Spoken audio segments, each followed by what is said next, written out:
Hello.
இத்தனா ஏன் பேச மாட்டேங்கிற?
கவலையே பட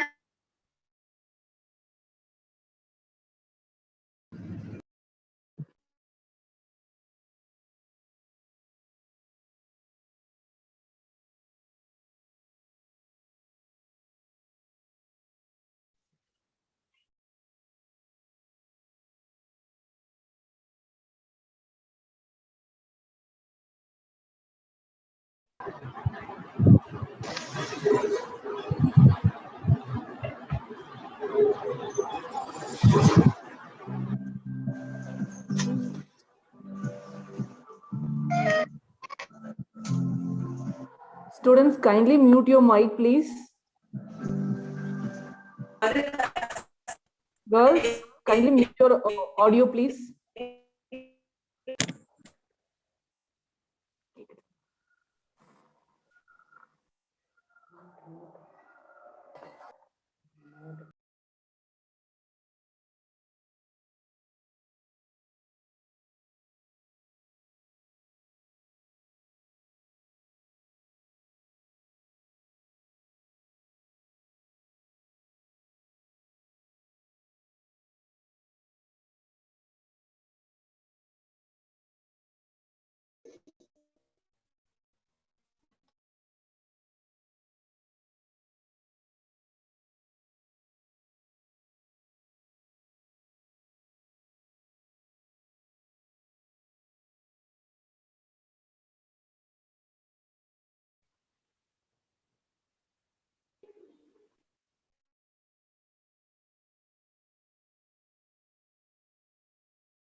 Girls, kindly mute your mic, please.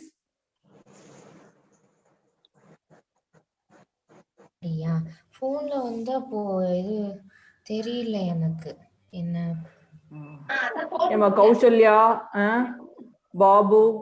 Kindly mute your mic, ma. அப்படி நீங்க இல்லைன்னா பேசுறதுல ஜூம் கேக்குது. ஆப்புக்குள்ள ஆப் வச்சிருக்கேன் தானே உன் ஃபோன்ல அதுல போய் இந்த மீட்டிங் ஐடி இருக்குல்ல இது ஒரே ஒரு நிமிஷம் லைன்ல இரு Suji Ratna. அனுப்பிச்சாங்கல்ல Suji Ratna. மீட்டிங் ஐடி அதாவது அந்த ஜூம் டாட் யூஎஸ் அப்படின்னு போட்டதுக்கு அப்புறம் ஸ்லாஷ் போட்டு ஒரு நம்பர் இருக்கு இல்லையா சொல்லிட்டு இருக்கேன். அது வேணா டைப் பண்ணி அப்படி கூட போக முடியாது கூகுள் மீட் பண்ணுவோம் அந்த மாதிரி ட்ரை பண்ணி பாருங்க Girls, kindly mute your mic, please. 91 Suji Ratna Krishna.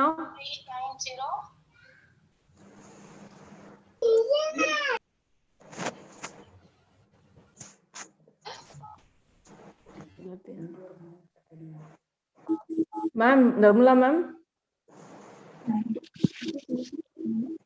Geetha ma'am மத்தவங்கள மியூட் செட்டிங்ல மாத்திரலாமாங்க மேம்? மாத்திடுறேம்மா. இப்போ என்னையும் கிருஷ்ணா மேம் மட்டும் எனேபிள் பண்ணி விட்டு மத்தவங்க எல்லாம் மியூட் பண்ணிடலாமாங்க மேம்? இல்லனா ஆன்லயே வச்சிட்டு ஆமா இருக்கேன். சரி okay okay ma'am. Okay ma'am நேம்ல தான் லாகின் ஆயிருக்காங்க. ஓகேப்பா.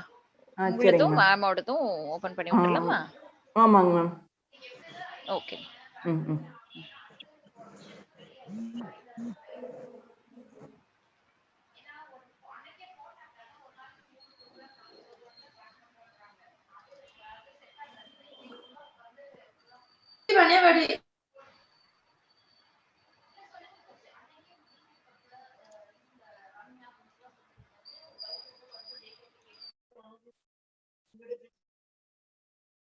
எது வருஷத்துக்கு colour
Nirmala ma'am, can we start?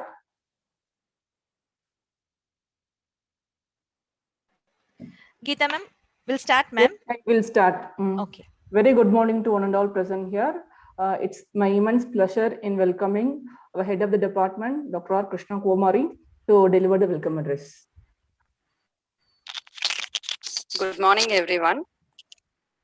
Myself, Dr. Krishna Kumari, Associate Professor and Head, PSG Krishnamurti College for Women, take privilege in welcoming you all for today's webinar on current trends in commerce education. I extend a warm welcome to Dr. S. Nirmala, Dean of Academics, E-Box Colleges, Dr. Vijaya Ganesh, Associate Professor at United College of Arts and Science, Dr. R. Venila, Assistant Professor in Commerce at United College of Arts and Science. Let me introduce our speakers of today. Dr. S. Nirmala holds PhD in Commerce and qualified with SET. She has 20 years of teaching experience.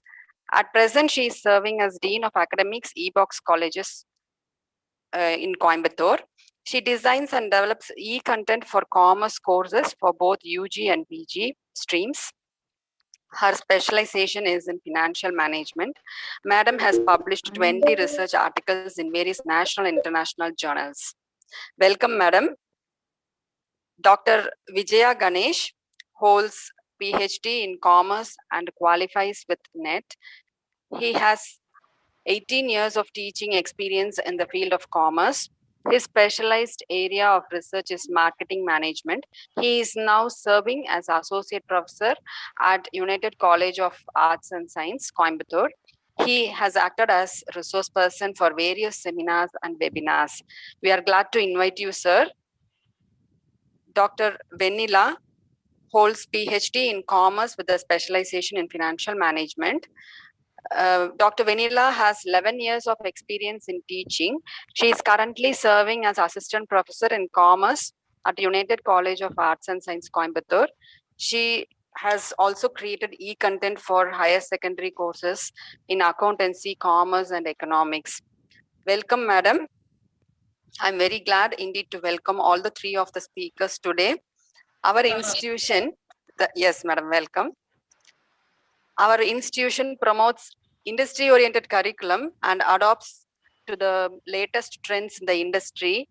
To highlight a few of the industry-based programs, we have introduced Business Process Management Program in association with TCS, Data Analytics Program at the undergraduate and postgraduate level, Cognitive Science Program, it is very recently introduced at the undergraduate level, and all these programs are flourishing very well. It is being well taken by the students because they are market-oriented, industry-oriented.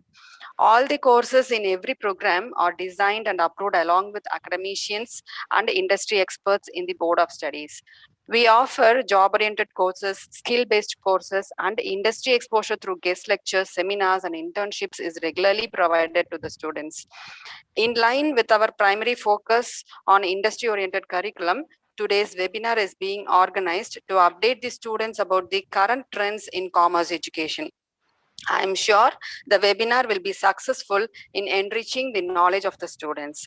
I once again welcome the speakers of today's session and all the students who have joined for this webinar. I request Dr. S. Nirmala to take over the session. Thank you. Thank you, ma'am. Good morning, all.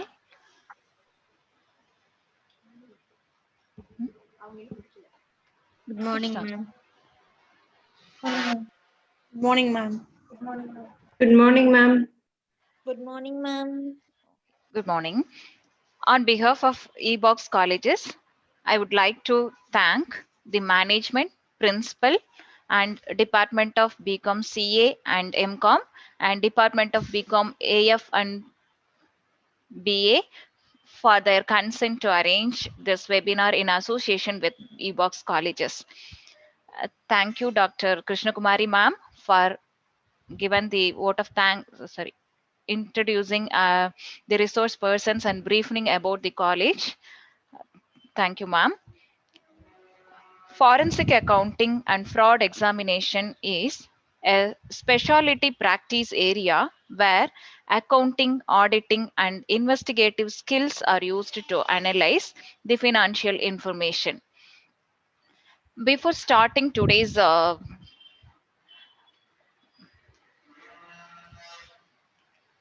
session, I just would like to brief about eBox Colleges Coimbatore.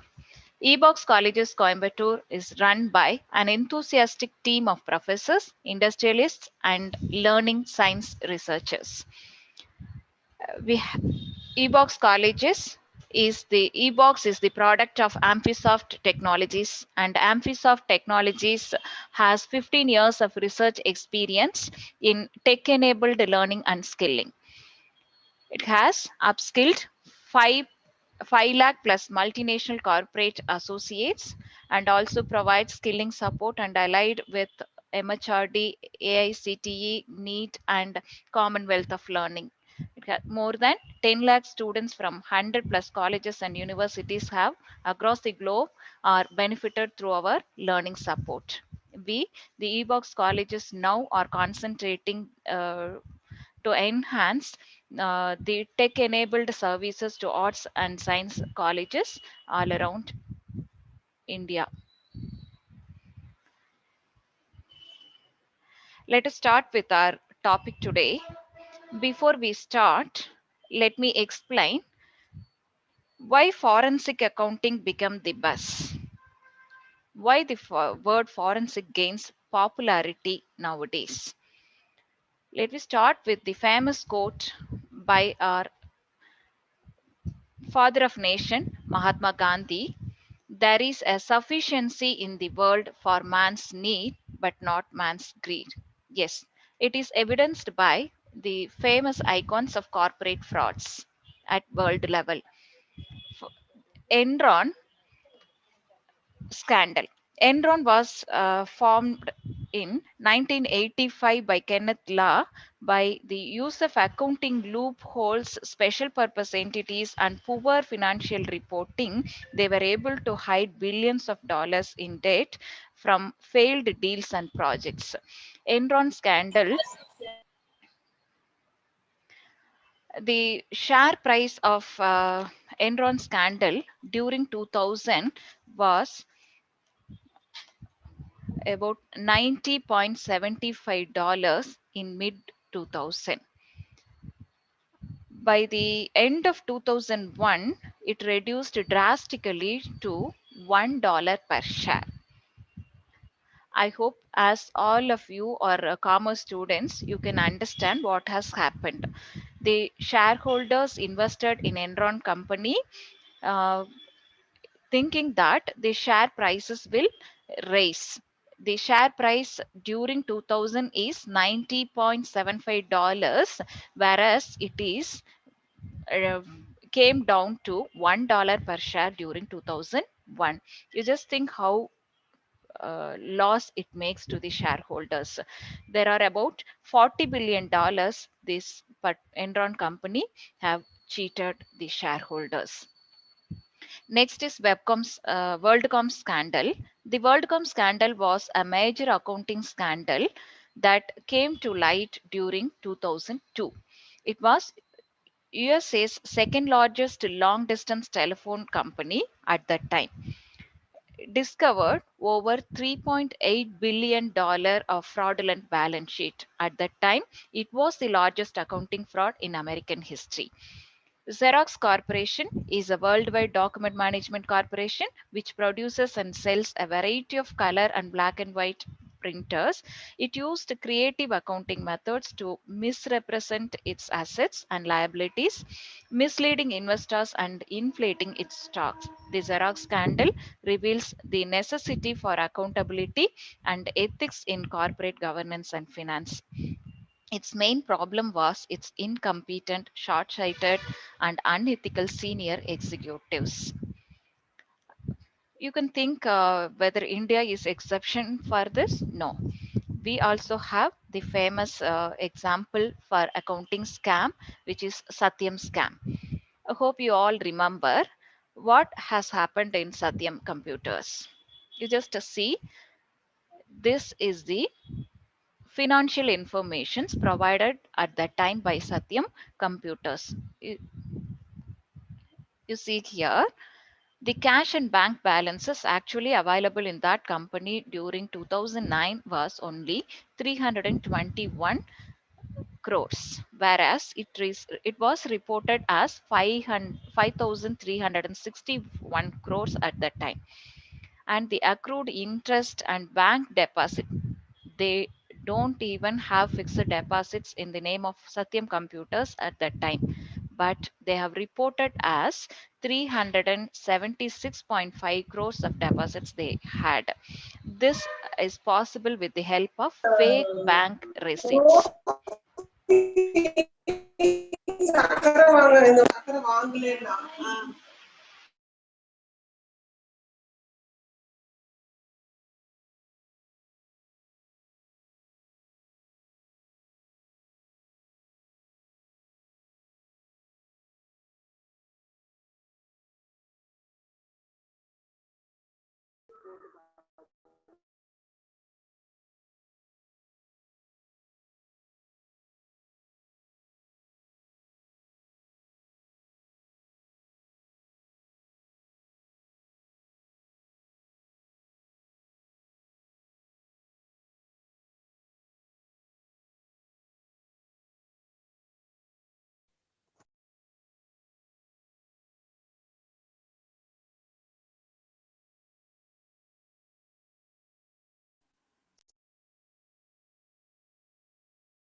Mute பண்ணிட்டீங்களோ?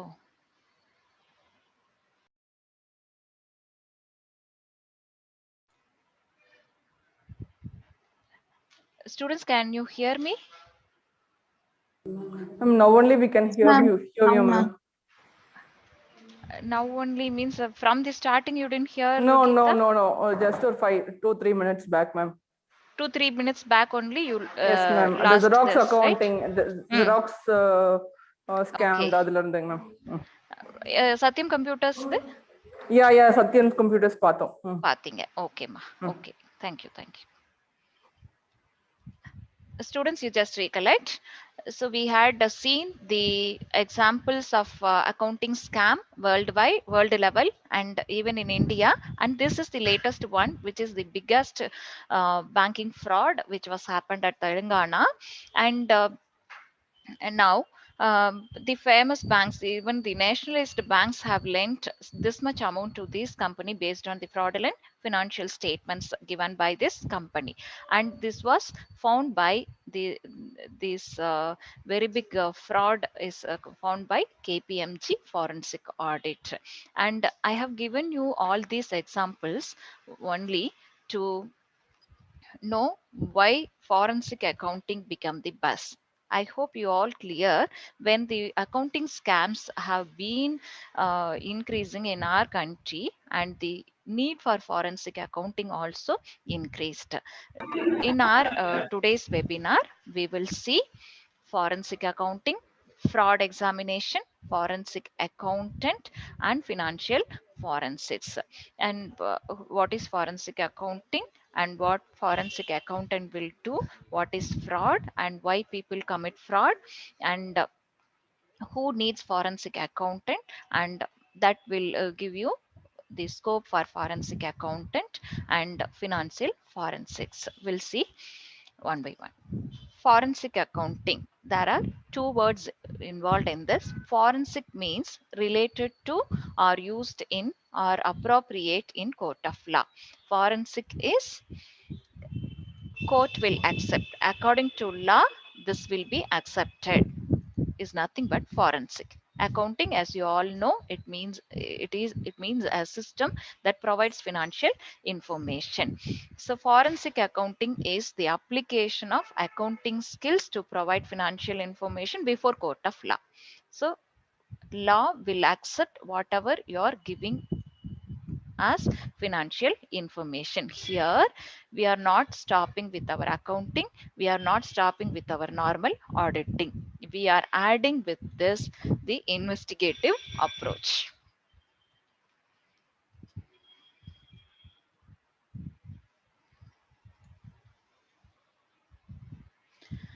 Forensic accounting services has been classified into investigative accounting and litigation support.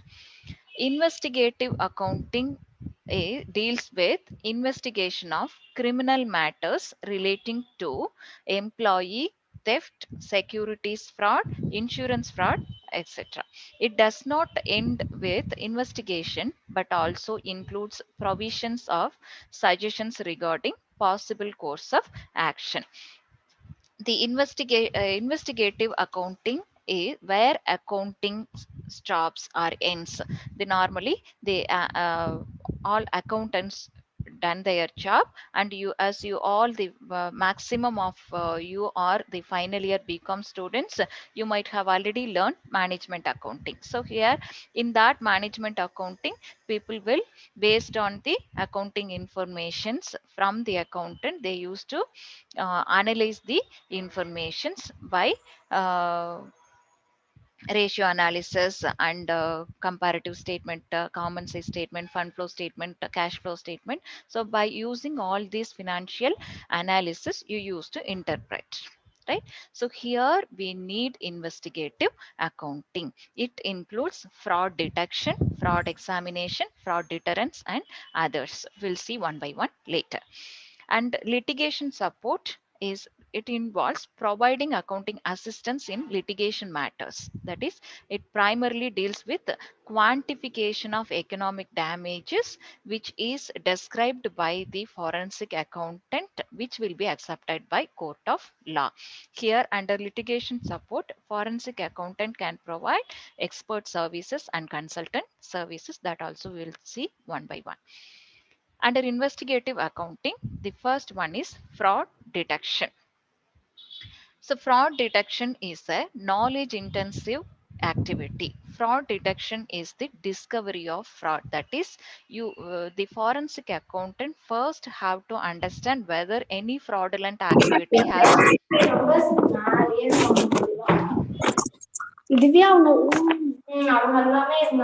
Students, can you all mute your mics?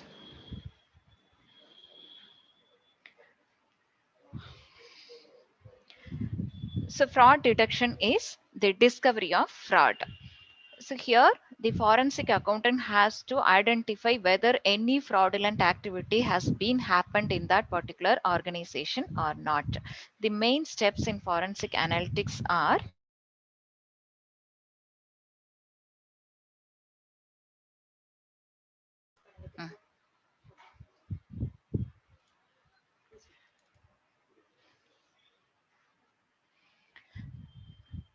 data analysis and reporting. For example, forensic analytics may be used to review an employee's purchasing card activity to assess whether any of the purchases were diverted or divertible for personal use. So the advantages of fraud detection is It reduced exposure to fraudulent activities. It reduced cost associated with fraud. Find out the vulnerable employees at risk to fraud and to have organizational controls. And it improves the results of the organization and it helps to gain the trust and confidence of the shareholders. Next is fraud examination. Fraud examination investigates the allegations or suspicious of fraud. That is, who, when, how, and how much, and who else has involved in this fraudulent activity. Under fraud detection, we had identified whether the fraud has been taken place or not. And here under fraud examination, we are identifying who has done this fraud and when it was happened, how it been done, and how much financial loss has happened. That is the economic value of the loss and who else are involved in this. So the skills necessary to resolve allegations of fraud from inception to disposition, to obtain evidence, take statements and write reports, to testify the findings, and to assist in the detection and prevention of fraud. So fraud examination consists of specialized knowledge from 4 fields, that are accounting, auditing, investigation, and criminology. So you have to apply all these 4 field of knowledges to examine the fraud, to answer the above said questions. Fraud deterrence. So fraud deterrence is, you're under fraud deterrence, we are creating an environment where the fraud doesn't happen, for which you have to have control environment. That is, there should be a system where the system should not allow people to commit fraud. And risk assessment. Risk assessment will assess where and how much is possibilities are there to commit fraud, and that can be reduced by uh, making it in a systematic manner. And control activities, information and communication, and regular monitoring. So by all these things, we are creating an environment where people cannot involved in any kind of fraud or fraudulent activity. So, under investigative accounting, first one is fraud detection, fraud examination, and fraud deterrence. All these three are in the hands of management. And now the other way also, the investigative accounting can be happened that with the help of whistleblowing complaint. Whistleblower is a person who comes forward and shares his or her knowledge on any wrongdoing which he or she think is happening in the whole organization or in a specific department. Hope you understand. Whistleblower is a person who voluntarily comes to the management or to his superior complaining that there is a fraudulent activity happens. A whistleblower could be an employee, contractor, supplier who becomes aware of any illegal activity. Even sometimes, if a person from the stores, uh, production manager, when he approaches the stores manager for any raw material, if he finds that the storekeeper and any person vendor has relationship, wrong relationship, or continuously he is purchasing material to that particular vendor alone, and if he comes to know, then he will complain to the management or his higher authority, which is known as whistleblowing complaint. Next is litigation support. Litigation support, as we already know, discussed, litigation support is you are preparing a statement uh, which is accepted by the court of law. Litigation support represents the factual presentation of economic issues relating to existing or pending litigation.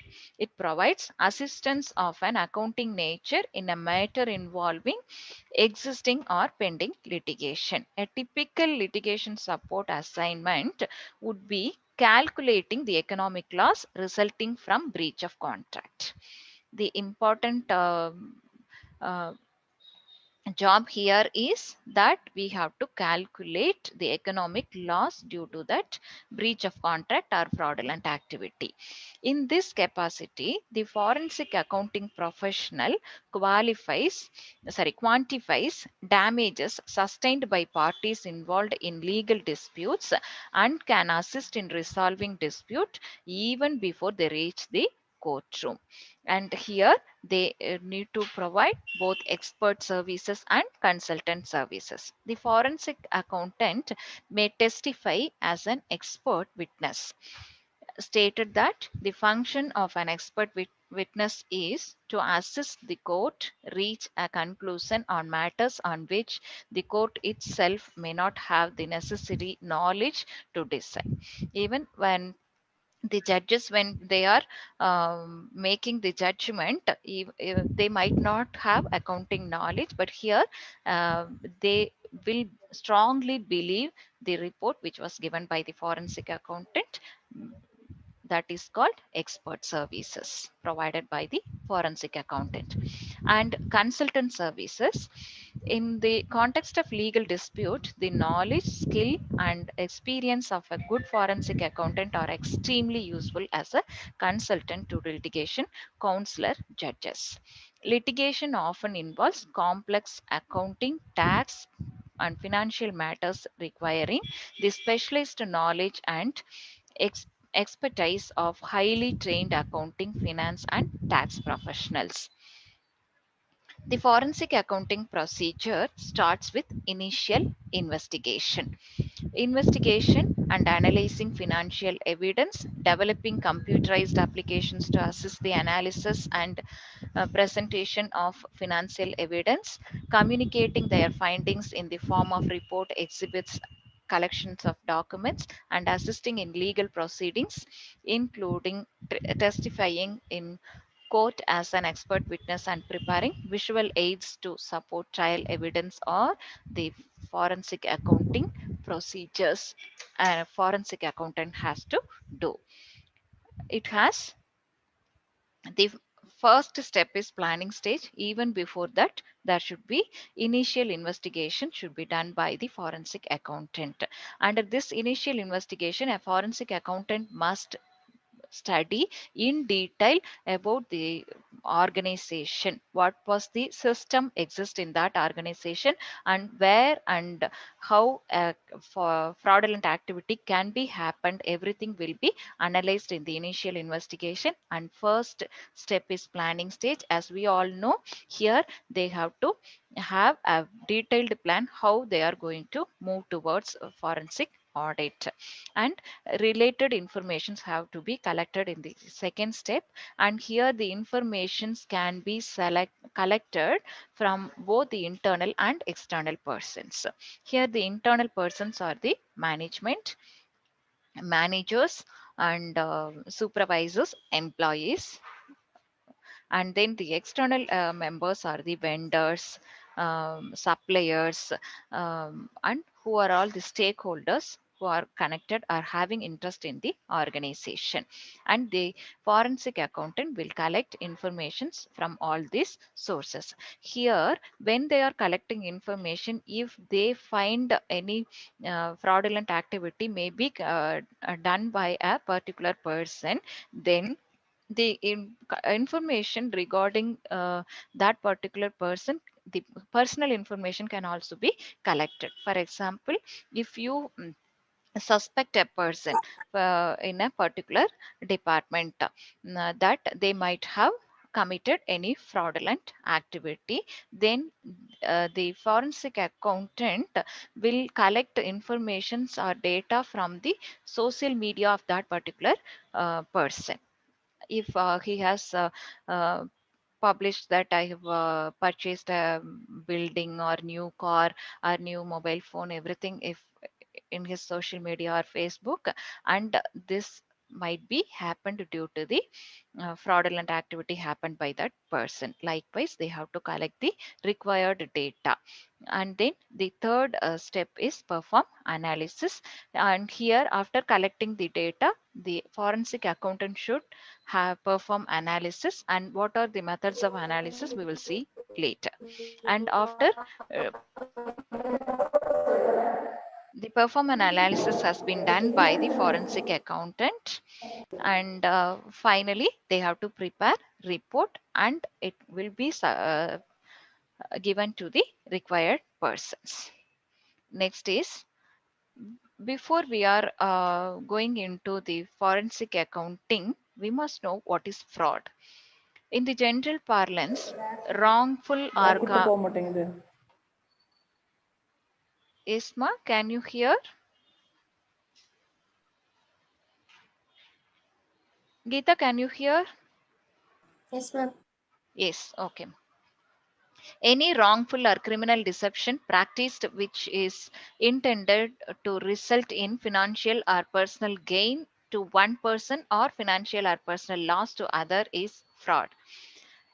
As per our business dictionary, an act or course of deception, an intentional concealment, omission, or prevention of truth to gain unlawful or unfair advantage, induce another to part with some valuable item or surrender a legal right or inflict injury in some manner is called fraud.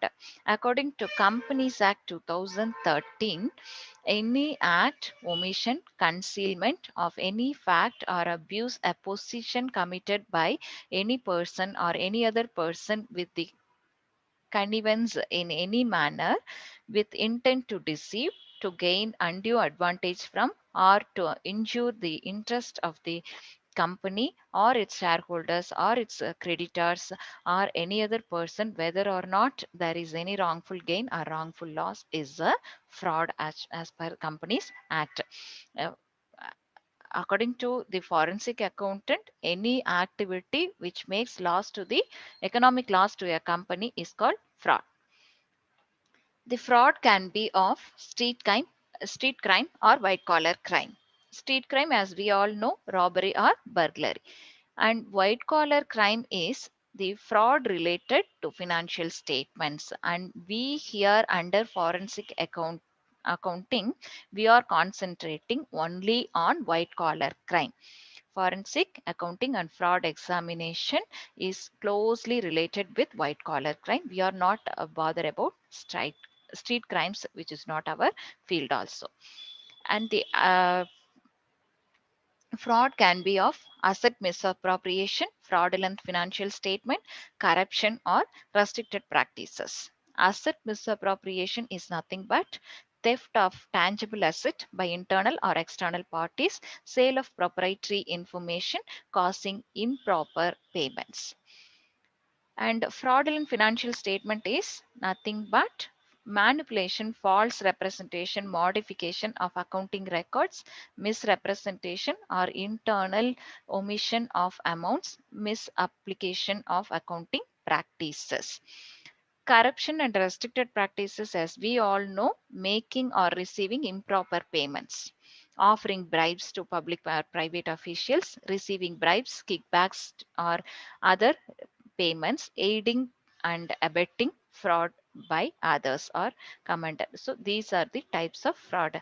Can anyone just imagine what kind of fraud is happened at Satyam Computers?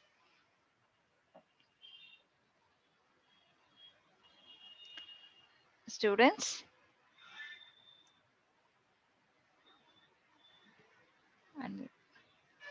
Unmute பண்ணலாமா அவங்க? Students, can anyone identify which kind of fraud has been happened at Satyam Computers? Can you identify? No. Okay. Fraudulent financial statement, ma'am.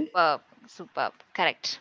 The fraud by fraudulent financial statements, Satyam Computers had involved in the very big accounting scandal. Good. So we'll see now why people commit fraud. According to Donald Cressy, the author of a particular book, author of a particular research under fraud, he has identified three important factors which are responsible for committing fraud.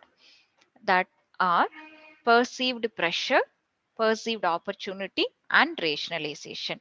These are all, these three are the important factors uh, according to his fraud triangle theory. So, under this fraud triangle, the first leg is perceived pressure.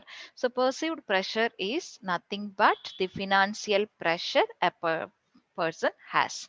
The financial pressure may be greed. He may be greed enough towards money. He wants to earn more money, and he might be addictions. He may be addicted to alcohol or whatever may be other drugs which needs huge money, and poor credit rating or cash management. If he has no very good cash management, then it leads to financial loss to a particular person. All these three will create financial pressure in the minds of people. And work pressure. Work pressure is nothing but dissatisfaction with pay, overlooked for promotion. If a particular person thinks that he is underpaid, I'm able to I deserve to get more, and but paying I am paid less. If a person thinks like that, and if he is overlooking for promotion for a long time, and he or she might have work pressure. Both the financial and work pressure will leads to commit fraud. This is the first leg of fraud triangle. The second one is perceived opportunity. Here, under the perceived opportunity, even though they have financial pressure in their mind, only when if they have opportunity they will commit fraud. The opportunities are weak internal controls in an organization, ineffective monitoring of controls, and assets suspectable to fraud. If these situations are available in a particular organization, sometimes even though if they don't have financial pressure or work pressure, they'll commit to fraud. And third leg is the important factor, that is rationalization. And rationalization is nothing but the fraudulent person makes his mind comfortable, and he thinks himself or herself that I'll pay it back. For example, I'll take this money right now, but I will pay it back to my company. And he himself tell that I deserve a pay raise. One of the work pressure we has seen is dissatisfaction with pay. So he used to think that I deserve to get more salary, but company is not paying for me, so that I am taking from company. And the next rationalization that a person have is it's for good purpose. I am not taking money from company for any bad purpose. It is for good purpose only. So these are all the some reasons the fraudulent persons, they themselves rationalize their mind to commit fraud. Fraud demographics. Here, um, as we already see, the important factors which are responsible for fraudulent activity are money related pressure, close association with vendors. You can identify the fraudulent persons by studying these factors. If one is having money related pressure, if one is having close association with vendors, that is the wrongful association, and one is unwilling to share his or her work to others, and one is if one is refusing to take vacations, one is working in after office hours, or if one is willing to work during holidays, all these are the symptoms that you help you to identify the fraudulent persons. And according to Association of Certified Forensic Examination Survey, uh, they have identified that normally this association conducts survey 2 years once. According to their latest survey, they found that uh, male are more committed fraud compared with female, and educated and member of management are more involved in fraudulent activity. And most of the fraudsters are the first time offenders. Fraudster are nothing but the person who commits fraud. So most of the fraudsters are first time offenders, and uh, most of the fraudsters occupy trusted positions in an organization, and organizational opportunity is the main reason to the person to become fraudster.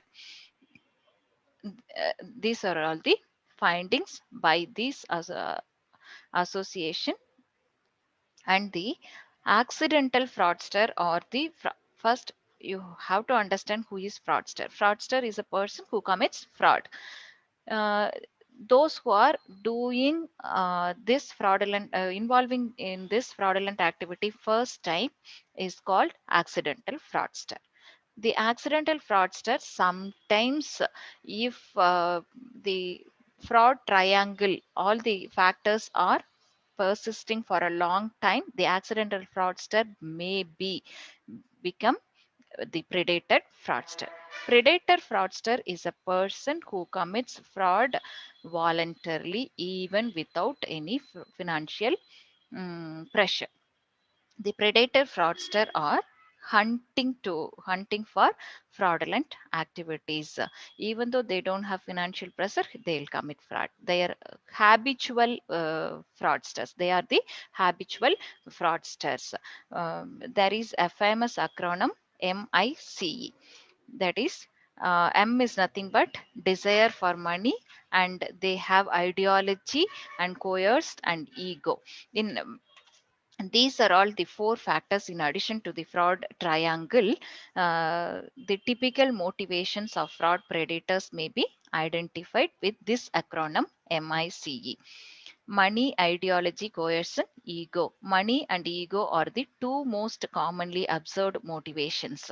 Even Enron, WorldCom, in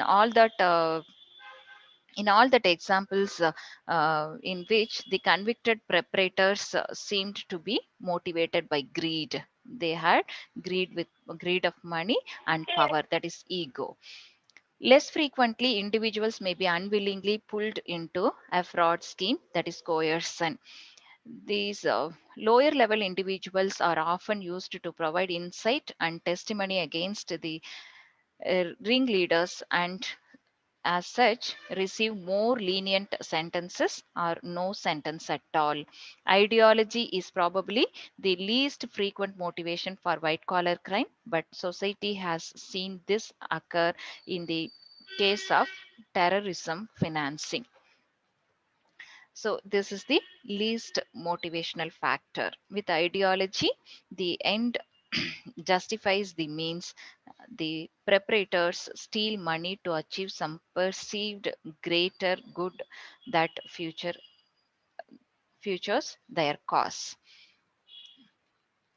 Fraud detection and investigation, as we have seen in our fraud detection uh, analysis. The fourth step, I hope we have seen.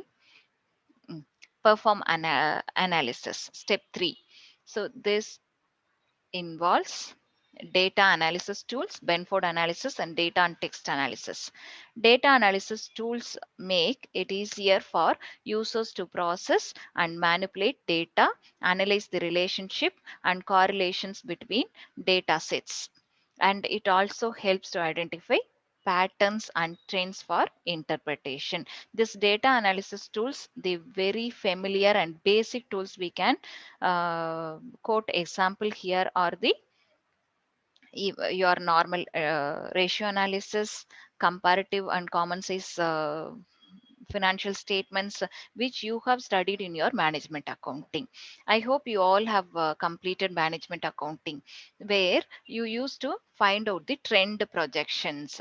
If you are finding any abnormal trend in that particular period in a particular activity, whether it may be sales, whether it may be profit, whether it may be expenses, whatever may be, you can identify there may be happen any fraudulent activities.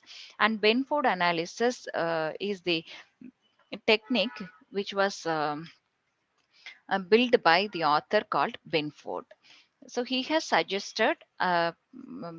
he has suggested a tool to analyze the financial transactions in his name, Benford analysis. Here it is fully related with mathematics. So here the digit analysis, that is mm, um, uh, non-uniform with smaller digits more likely than the larger digits. The Benford distribution is we have to find out the abnormalities in the data set by analyzing the digits.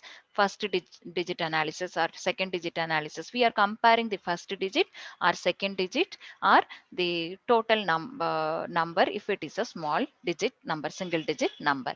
So by finding out the abnormalities among the numbers in a particular mm, uh, topic, we are identifying whether there is any fraudulent activities has been happened or not. And next one is data and text analysis, where we have to be careful enough that if you want after completion or at the time of your final year BCom, you may be asked by others that how can we repute a particular company. If you are given sum of amount in your hand and if you are asked to invest in a particular company, how will you choose a particular company? You have to believe the annual reports given by that particular company. So annual reports of every company is transparent and it is available in the websites of that particular company, or else we can go with the mm, moneycontrol.com, yagofinance.com, like that. There are some financial websites are available to us to take the annual reports of a particular company. I hope you all have already seen any one company's annual reports for your projects or in even in your management accounting. So when you approach the annual reports of a particular company, there are a particular passage is available, that is MDA, management discussion and analysis. So here in that management discussion analysis, you have to apply the text analysis. So here under text analysis, if a company uses some unusual words, phrases in that particular passage, you can identify that is there is any fraudulent statement given by that company. So by that you can identify, uh, you can do the fraud detection and investigation. And financial forensics. Financial forensic is a field that combines criminal investigation skills with financial auditing skills to identify criminal financial activity coming from within or outside of an organization. The financial forensic is important. It analyzes to look for tax fraud, money laundering, insider trading, scams, market manipulation, and other financial crimes. So, here under financial forensics, all these topics are involved. If you are finding out any tax fraud happened in that company, or money laundering has been happened, or insider trade, inside money laundering is nothing but your bringing your black money into white money. You are bringing it back to your accountability. And insider trading is a way in which you are doing your money laundering. And then scams, uh, what we have seen in the Satyam Computers case. And then market manipulation, uh, showing that they are having very good market value. And then other financial crimes. All these things related to an accounting statement or come under financial forensics. And then to discover these crimes, report them, prevent them if possible, is the discovering the crimes, reporting them, prevent them if possible, is the duty of financial forensic accountant. And it used to recover stolen funds also. And here the financial forensics involved, and it is done with the help of big data analysis, forensic cyber security experts, and gaining comfort with the uncertainty of cryptocurrency, and then fully automate. So these four are the important tools under financial forensics a financial forensic accountant is using to examine and to find out and to monitor, and if possible to prevent the for financial forensics. Big data analytics, you might have seen this, all the computer science. This is the very latest area in which computer science people are focusing more into big data analytics. There are huge data available, and in which the foreign financial forensic auditor or financial forensic accountant has to select only the required data to analyze and capture the fraudulent activities. And cyber security experts, they should have have the capacity of cyber security analyst. A forensic accountant should have the capability of cyber security expert.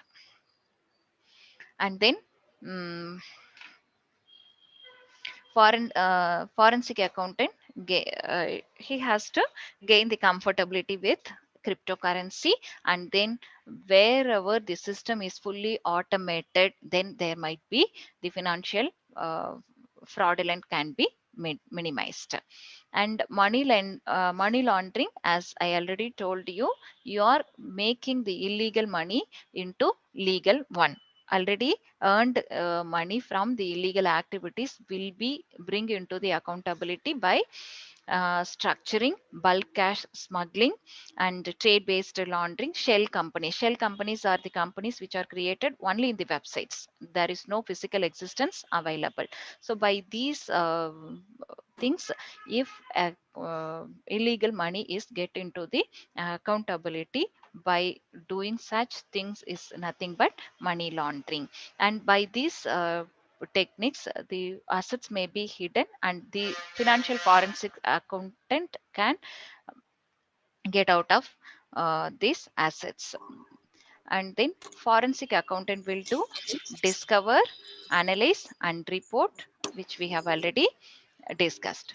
Now we'll see who needs for forensic accountant. Madam, I know what is forensic accounting, and as you people are all well versed with the accounting, we must know who forensic accountant service, who needs this forensic accountant services. Lawyers needs forensic accountant, police forces also needs the services of forensic accountant, insurance companies, most of among all these things, insurance companies are more uh, required the services of forensic accountant. And then government regulatory bodies and agencies, banks, courts, and business community, they all are in need of forensic accounting services. And you people as a commerce students, you all have very good scope in this field, for which you have to have a certification course. This is evidenced with this advertisement. You just see in this advertisement, IDBI Bank has a post, is called the fifth post. You just see fraud risk management. Fraud risk management. So here a separate post is also available. There are huge career opportunities are available to an accountant who is specialized in forensic. So this forensic account, if I wanted to become forensic accountant, what should I do? If you ask, then there are, you have to obtain certificate course, and this certificate course is provided by ICAI, Institute of Chartered Accountants of India, and also India Forensic. There are the two national level organizations in India are providing certification courses in this area, forensic accounting and fraud examination. If you obtained this certification courses, and we also in our eBox colleges are have a plan to provide the forensic accounting course as a certificate course to the commerce graduates. If you obtain certificate in this field, and you will be having a very good career opportunities. Thank you, students. If you have any queries, you can raise.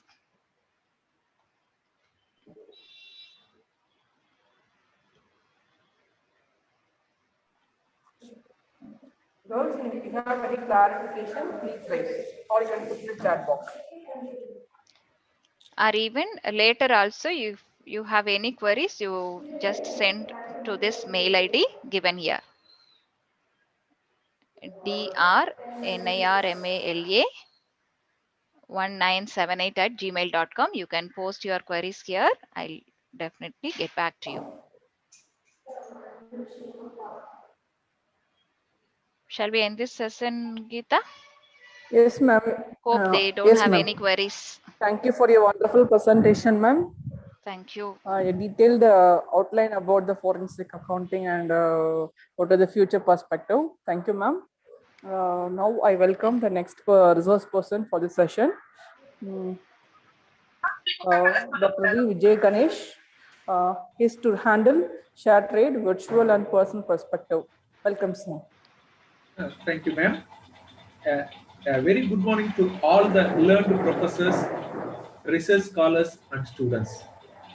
All of us need money to buy goods and services which satisfies our need, but we are not having enough money to satisfy our needs in full.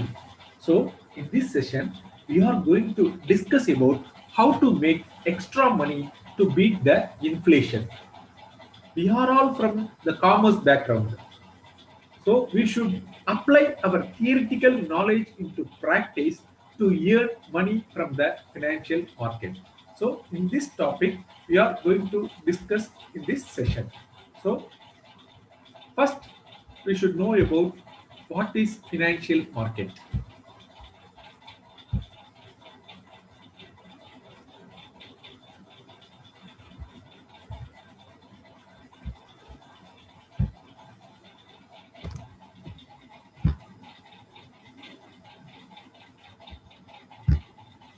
Financial market is a marketplace where the trading of securities occurs. Securities include the stock market, bond market, foreign exchange reserve market, and derivatives market. Financial markets are vital to the smooth operation of the capitalist economies. So financial market is a place where the shares, debentures are traded. So in the financial market, we have share market, bond market, forex market, and derivatives market. So the types of financial market is share market, bond market, commodities market, and derivatives market. First, let us discuss about the bond market. Bonds are issued and sold to the public for funds. Bonds are interest-bearing debt certificates. The bond market broadly describes a marketplace where investors buy debt securities that are brought to the market by either government entities or publicly traded companies. At some point of time, the bond issuers has to repay the money specified in the bond to the investors. For example, if you are having 5,000 rupees extra money in your hand, you can put that money into the fixed deposit with bank, or you can purchase bonds from the bond market. What is the difference between putting your money in fixed deposit or purchasing the bonds? In bonds, you can get some higher rates of interest than the interest provided by the fixed deposit of the bank. Next one is commodity market. Commodity market is a physical or virtual marketplace for buying, selling, and trading raw or primary products. Currently, there are more than 50 commodities such as gold, silver, diamond, cocoa, grain, corn, etc. So, in the commodity market also, we can purchase a commodity and we can wait for higher price for that commodity, and then we can sell the commodity and we can be able to make the profit. Next one is derivative market. This market can be entered only by the financial experts. So if we are engaging in the derivative market, we will lose our money. So we have to acquire a specialized skill to enter into the derivative market. After attaining the specialized skill, we can enter into the derivative market. Now it is not applicable to you, so but we can know about the derivative markets. A derivative is an instrument whose value is derived from the value of one or more underlying, which can be commodities, precious metals, currency, bonds, stock indices, etc. Four most common examples of derivative instruments are forwards, futures, options, and swaps. Meaning of forward contract. A forward contract is a customized contract between two parties to buy or sell an asset at a specified price on a future date. A forward contract can be used for hedging or speculation, although its non-standardized nature makes it particularly apt for hedging. For example, commodities, foreign currencies, market indexes, and individual stocks can all be underlying assets for derivatives. In a forward contract, the buyer and seller agree to buy or sell an underlying asset at a price they both agree on at an established future date. For example, you are expecting that the shares of ITC is going to increase. Then you can put a contract with the other person who expects that the share price of ITC is going to decline. Then you can enter into the contract with that person, and after a period of some time, it may be 3 weeks or 4 weeks, after the period of time, if the price of the share increases, then you will get the profit. If the price of the particular share, that is ITC share, decreases, then the opposite party will get the profit. This is a highly risky transaction. Meaning of futures contract. A futures contract is a contract between two parties where both parties agree to buy and sell a particular asset of specific quantity and at a predetermined price at a specified date in future. For example, corn farmers can use futures to lock in a specific price for selling their corn crop. By doing so, they reduce their risk and guarantee they will receive the fixed price. If the price of the corn decreased, the farmer would have a gain on the hedge to offset losses from selling the corn at the market. Meaning of option. An option is a derivative contract that gives a buyer the right but not the obligation to buy or sell the underlying asset by a certain date at a specified price. There are two types of options, calls and puts. A call option gives the holder the right to buy a stock, and a put option gives the holder the right to sell a stock.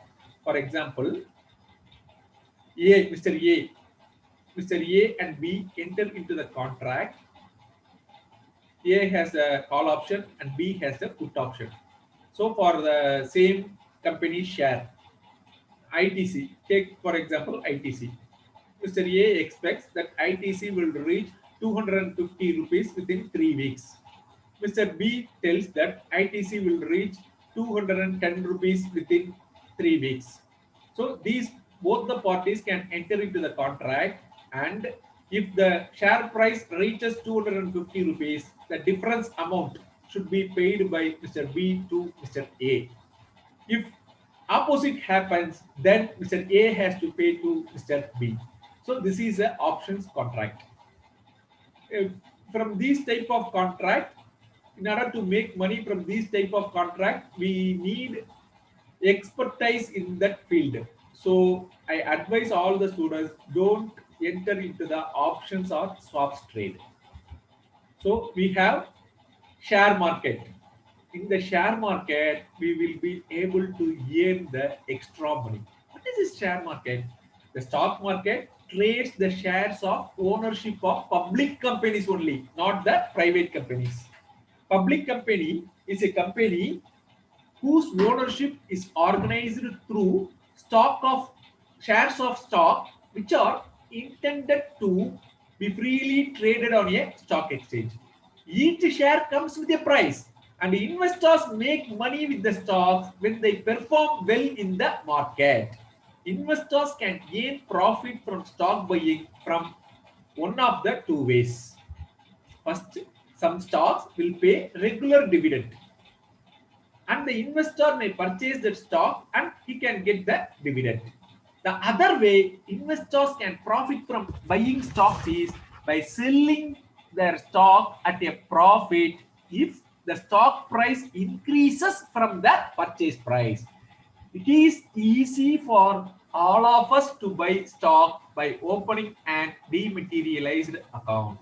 If you are in the age of 18, if you attain the age of 18, you can open a savings bank account, and with that savings bank account, you can open demat account. By opening the demat account, it is easy for you to buy the stock from the stock market. Real challenge in front of you is choosing the right stocks that will earn money for you. What is the procedure to open dematerialized account? First, we have to decide on the depository participant. Likewise, when we are deciding to open the savings account, so many banks are available. ICICI Bank is there, State Bank of India is there, Canara Bank is there. So many banks are available. Then you have to choose which bank you are going to open the savings bank account. So in the same way, you have to decide the depository participant in which bank you are going to open the dematerialized account. So this depository participant will be authorized bank, financial institution or broker. Okay. For opening this dematerialized account, what the procedure we have to follow? First, we have to submit a full duly filled account opening form and know your customer form, and then PAN card. We have to provide our PAN card, and then we have to provide a residence proof, and then we have to provide the ID proof like Aadhaar card, passport, etc. And then we have to provide our passport size photographs. So first we have to open the savings account, and then with that savings account we will be easily able to open the demat account. By opening the demat account, we can purchase the shares by analyzing it from the money control website. Now, who are all the major depository participants in Coimbatore? ICICI Bank is providing demat account, and then State Bank of India, in HDFC Bank, Canara Bank, Zerodha, it is not a bank, it is a brokerage house, Angel Broking House, and then Integrated Enterprises. So these are all the major depository participants in Coimbatore, which provides as a demat account service to all its customers. Next, we should know about the Nifty 50. What is this Nifty 50? Nifty 50 represents the weighted average of 50 largest Indian companies listed on National Stock Exchange. In India, we have more than 35,000 companies listed in the stock exchange. Out of the 35,000 companies, 50 companies are performing well and they are having more market capitalization when compared to the other companies. So those 50 companies will come under the basket of Nifty 50. So now we are going to see the list of 50 big companies in India that form part of Nifty as on 30th September 2020. See, the first company is Adani Ports. sector, infrastructure. So this company is engaged in the infrastructure, developing the infrastructure. Asian Paint, it is a consumer goods. And then Axis Bank, it is in the banking field. And then Bajaj Auto, Bajaj Finance, Bajaj Finserv, Bharati Airtel, telecommunication, Bharat Petroleum, energy, oil and gas, Britannia Industries, it is in consumer goods, Cipla, pharmaceuticals, Coal India, energy and mining, Divi Laboratories, pharmaceuticals, Dr. Reddy's Laboratory, pharmaceuticals, Eicher Motors, automobile, Gale, energy, oil and gas, Grasim Industries, cement, HCL Technologies, information technology, HDFC, financial services, HDFC Bank, banking, HDFC Life, insurance. So these are all the 50 companies, topmost companies in our country. Hero Motor Corporation, it is in automobile. Hindelco Industries, metals. Hindustan Unilever, consumer goods. ICICI Bank, banking. IndusInd Bank, banking. Infosys, information technology. Indian Oil Corporation, energy, oil and gas. ITC Limited, consumer goods. JSW Steel, metals. Kotak Mahindra, banking. Larsen Turbo, construction. Mahindra and Mahindra, automobile. Maruti Suzuki, automobile. Nestle India, consumer goods. NTPC, energy and power.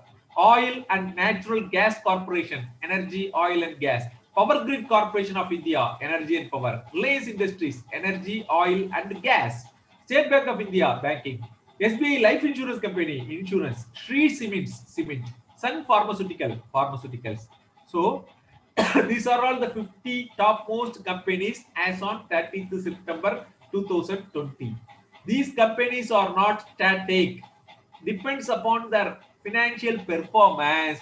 There may be a changes in Nifty 50. Regularly, we have to visit the website to know which companies are under the basket of Nifty 50. So Tata Motors, Tata Steel, Tata Consultancy Services, Tech Mahindra, Titan Company, Ultratech Cement, United Phosphorus Limited, Wipro. These are all in Nifty 50. These are all the topmost companies which are providing good financial performance during the past 3 months. So now we are going to analyze the last 5 years performance of some of the shares traded in Nifty 50. I didn't take all the companies in Nifty 50. I take a single company from each sector. First, ICICI Bank. In 1/1/2016, a single share price of ICICI Bank is 239 rupees 9 paise. In 2020, 536.5. Now it is more than 600. At present, the price of ICICI Bank single share is more than 600. Let us know the Tata Motors. In 1/1/2016, 401 rupees. But in 1/1/2020, it is only 191. But now it is traded more than 300 rupees. So we have to select the time to purchase the stock. We have to make so many analysis while selecting the stock. So these are all the price movement of last 5 years of major stocks which are traded in our Indian stock market. So you can see the analysis here. In 1st January 2016, the price of Adani Ports and Special Economic Zone is 267.55. In 2020, it is 412 rupees. So if you are investing your extra money with this company, you will be able to earn more than 50% within a period of 5 years. But in making the analysis, financial analysis, we have to apply all our theoretical knowledge into the practical field, and then only we have to select the appropriate shares. We can select the good companies easily, but whether the price is opt or not, that is the major challenge in behind of you.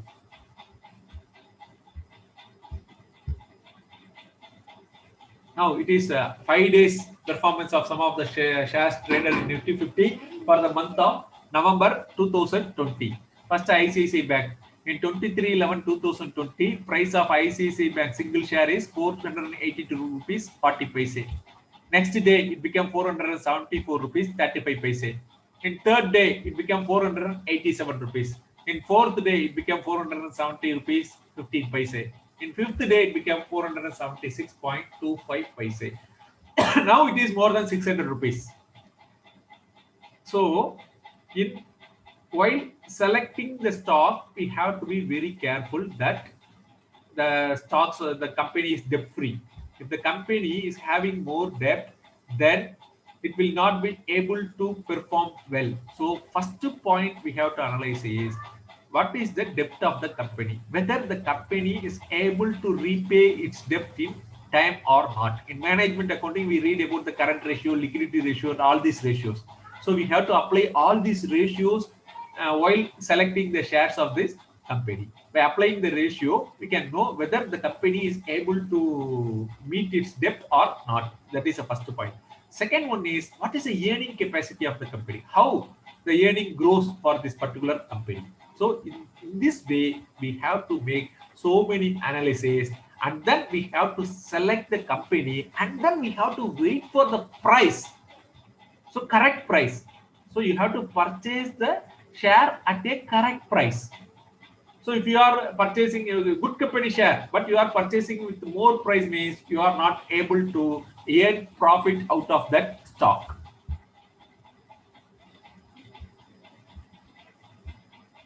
So how you are going to value the shares? This is again from our subject. Assets backing method or intrinsic value method. Shares are valued on the basis of the net assets of the company. And then yield basis method, second one. Shares are valued on the basis of profit earned by the company and the dividend declared by the company. Third one is fair value method. That is the average of assets backing method and yield basis method. Fourth one is price earning ratio method. That is earning per share into average profit earning ratio. So normally the people who engaged in the share market will use the price earning ratio method while valuing the price of the shares. So all the other methods are pessimistic. Pessimistic means safer, but you will not be able to buy a particular company share at the intrinsic value. It is not possible. So we have to look for the price earning ratio method to select the company share and the price of that particular company. Tips for beginners to select the stock. You decided I'm going to make extra money from the stock market. What you are going to do? First, you have to save the money. For example, if you are able to save 1,000 rupees per month, means divide that 1,000 rupees into 5 parts. 200, 200, 200, 200, 200. Keep that first 200 with your bank account. Keep another 200 for insurance purpose. Keep another 200 for purchasing jewels, etc. So keep another 200 for accident and other insurance. Remaining one fifth of your savings, you can allot it to investment in the share market. So don't invest all your savings into the share market.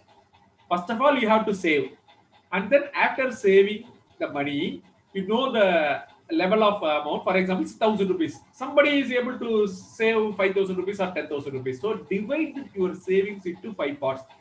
Out of the fifth part, one fifth of your savings you can invest it into the stock market. First, understand your level of risk and decide what is appropriate. No matter your personality type, develop a strategy for choosing stocks to invest in. Start by picking one stock and then analyze the results. You will not be able to analyze all the stock available in the Indian stock market. So just first pick up one stock and then you have to analyze that particular stock into deep. Use trading charts. It is available in the website to understand the movement of stocks and the overall market. Finally, stick with your plan. Invest only your surplus money in the share market. If you are in need of money for a short period of time, then don't invest that money into the share market. Be patient. You have to be patient to get fruitful results from the share market. Don't borrow money to invest in the share market. You have to build your portfolio with diversified across multiple sectors. So a portfolio must be diversified across multiple sectors. Don't put all your eggs into one basket. What's the meaning for this? What is the meaning for this? If you desire to invest 1 lakh rupee into the stock market, don't invest whole 1 lakh in a single sector. You have automobile sector, you have IT sector, you have banking sector, you have consumer goods sector. So you have diversified sectors. So you have to divide that 1 lakh into different sectors, 5 or 6 sectors. Select 5 or 6 sectors and invest your money accordingly. So you have to develop your portfolio with diversified across multiple sectors. The first step to picking investments is determining the purpose of your portfolio. First, why you are going to invest your savings into the share market? You have to decide your purpose. Everyone has individual purpose. Everyone's purpose for investing is to make money, but investors may be focused on generating an income supplement during retirement, on preserving their wealth, or on capital appreciation. Income oriented investors focus on buying stocks in companies that pay good dividends regularly. So if you want to get the regular income, then you can select the companies which are paying dividends regularly. Investors who aim at wealth preservation have a low tolerance for risk by nature or because of their circumstances. They prefer to invest in stable blue chip corporations. Keep your eyes open by regularly reading financial news and industrial blogs. Now, before entering into the share market, we have to make the virtual stock trading. What is this virtual stock trading? Virtual stock trading or paper trading is a simulated trading process in which would-be investors can practice investing without committing real money. Before putting your real money into the stock market, just try and practice the virtual stock trading. What is this virtual stock trading? Without putting our real money into the stock market, just we imagine we are having 50,000 rupees in our hand. Shall we go for 15 minutes virtual stock trading? Shall we go for 15 minutes virtual stock trading? Participants? Yes, sir. Okay. Now I enter the website. I will share the screen. Just wait.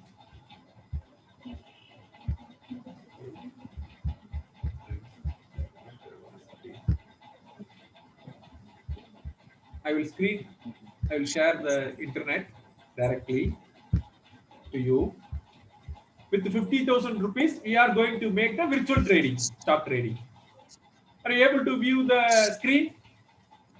Tata Motors. Yes, sir. Okay. Okay. Now we are having 50,000 in our hand, but we are not going to invest that money in paper. Take a paper, and we are going to purchase shares of Tata Motors. Tata Motors. 50,000 rupees. We have 50,000 rupees in our hand. So Tata Motors is there. It is the current price of Tata Motors. It is 327 rupees 30 paise. Suddenly it becomes 25 to 30 paise. Now we are going to purchase the share of Tata Motors. How many shares can we purchase? We have 50,000 in our hand. Anybody? You can even purchase a single share. Shall we purchase 10 share? Okay, we shall purchase 10 shares of Tata Motors. 10 shares. We are not going to invest our money. Just I am imagine 10 into 327 rupees 50 paise. So 3,275 rupees I have invested in paper. I am not putting my real money. In paper, I had invested 3,275 rupees by purchasing 10 shares of Tata Motors. Okay? Okay. 50 paise. Now, what is the price of Tata Motors? It became 327 rupees 80 paise. Now I am able to, again it became 327.75 paise. So I sell that share. I sell the 10 shares of Tata Motors in paper, 327.80. So 3,278. Now it became 328. But I sell the share. What is the profit made by me? I purchased 10 Tata Motors share for 327 rupees 50 paise. That is total amount comes to 3,275. And then I sell that share when it becomes 327.80 paise. I sell that same 10 shares. Now I am able to make 3 rupees profit from this particular Tata Motors share. This is known as intraday trading. If you are buying and selling the share within the same day, it is known as intraday trading. Don't do this intraday trading. You have to wait for some more time. First you can purchase and then you can wait for some more time to for the increase, wait for increase in the price of particular share. So with that 50,000, I had invested 3,275 rupees in Tata Motors. Now we shall move on to the ITC. ITC share price. What is the share price of ITC? It is 219 rupees 75 paise. ITC is consumer goods. ITC is consumer goods. We can purchase 10 shares from ITC. Price of ITC share now is 219 rupees 75 paise. So I purchased it, I didn't sell it. So 2,197.5. 2,197.5. This is a paper investment made by me in the ITC. So first I select Tata Motors, which is in the automobile sector. Now I select ITC, which is in the consumer goods sector. Are you clear? Next, we should move on to the banking sector. Which bank? Any participants?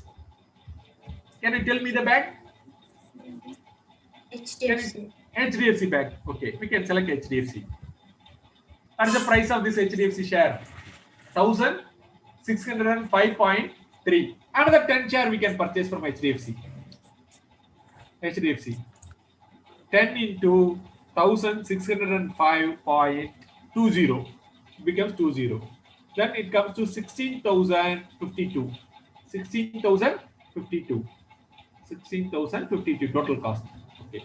Next, we can select some of the information technology company. We can select some of the information technology company. Anybody? Any information technology company? IT companies. Infosys. Infosys. We can select Infosys. Infosys. The share price of Infosys is 1,319.45. Infosys. We can buy another 10 shares because we have amount in our hand. Infosys. 10 into 1,319.50. It comes to 13,195. Okay, just remaining. Next, we can select the Reliance Industries, the biggest giant. Energy. It is in energy sector. Reliance Industries. Reliance Industries. What is the price of the Reliance share? 2,049.35. We are not able to purchase 10 shares from the Reliance because already we have spent 3,275 for purchasing Tata Motors. For purchasing ITC, we spent 2,197.50 rupees. For purchasing HDFC, 16,052. For purchasing Wipro, we spent 13,195. 29,032, 34,000 already gone. Now we have only 12,000 in our hand. So we can buy 5 shares from the Reliance Company Industries. 5 shares at the rate of 2,049. 5 shares at the rate of 2,049. Can anybody make calculation? 5 into 2,049? 10,245. So again, I will remember the investment made by us in ITC. We purchased 10 shares at the rate of 219.75 rupees. Total cost comes to 2,197.5. In Tata Motors, we purchased 10 share at the rate of 327.50, 3,275. In HDFC Bank, we purchased 10 shares at the rate of 1,605.20. In Reliance Industry, we purchased 5 shares at the rate of 2,049, which comes to 10,245 in total. In Wipro, we purchased 10 shares at the rate of 1,319.50, which comes to total 13,195. So, with our imaginary money, we finish our investment. So, with the imaginary money 50,000, we finish our investment. So, let us see the shares. First investment made by us in ITC. Let us see the share price of ITC. We purchased ITC at the price of 219 rupees 75 paise. ITC share price. Now see the share price of ITC. What is the share price of ITC? 219.45, 30 paise down. Our purchase price is 219.75. At present, it is 219.20. So 55 paise out. So we should not sell this particular share at this time. Next, we shall move on to the Tata Motors. Tata Motors. We purchased Tata Motors for 327 rupees 50 paise. Now 15 paise increase. We have increase in the Tata Motor. We have decrease in ITC. We have increase in Tata Motor. Next is City Union Bank. Sorry, HDFC Bank. You can see the HDFC Bank. HDFC Bank. What is our purchase price? Our purchase price is 1,065.20. Increase is 5 paise per share. So HDFC Bank share price is also increased for 5 paise. Next, see the Reliance Industries. Reliance. We purchased it for 2,049. Now it becomes 2,048.40. 60 paise down. So in intraday trading, we are at the risk of losing our money. So in this way, we have to analyze the stock, we have to select the stock, and we have to purchase on a particular day, and we have to wait for the increase in the price of that particular company. So Wipro, next last, you can see the Wipro or Infosys. We made investment in Infosys share price. See, what is our purchase price? 1,319.50. Now it is 1,319.75. 1,320. It becomes 1,320 now. Now itself it becomes 1,320. So in this way, we have to do virtual trading for a period of 6 months before investing your actual money into the share market. Just to do the paper trading. See the companies, select the companies. Imagine that you are having 50,000 in your hand. Then I am going to buy this particular company share. This the number of shares. How many number of shares? Decide it, and then buy it. After buying it, wait for the movement. Daily watch the share market, and then collect the information about that particular company from the website. For example, you can see the performance of this Infosys. You can analyze the performance of this Infosys. This is 1 day performance. You should select the 6 months performance. I select the 6 months performance. What is the price of this Infosys in 18th August 2020? It is only 967.55. So if if you select 18th August for investing your money into the Infosys, now you are able to get a profit of more than 30% of your invested money. And then see 1157 in 13th October, and then peak. This is 1371 in 12th January 2021. If you purchase shares on this date, you are going to lose this money. So you have to select the company. Infosys is a very good company, but you have to wait for the correct price to purchase the share of a company.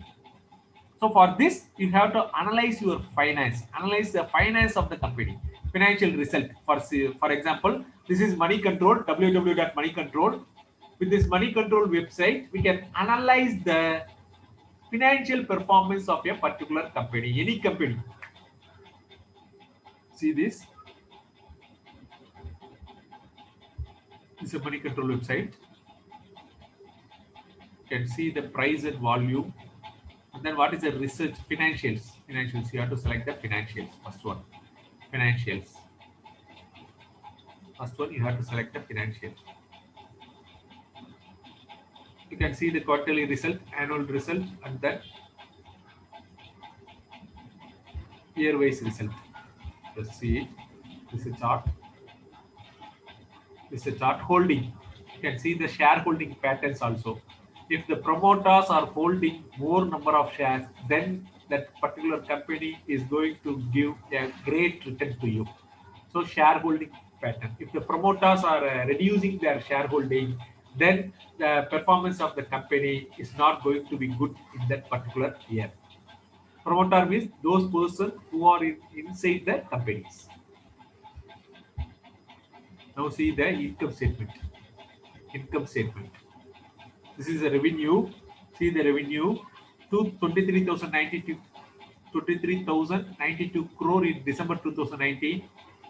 In March 2020, it increases to 23,267 crore. In June, another 3 months, it increases to 23,665 crore and 24,570 and then 25,927. Yeah, in every quarter, the revenue of Infosys is increasing.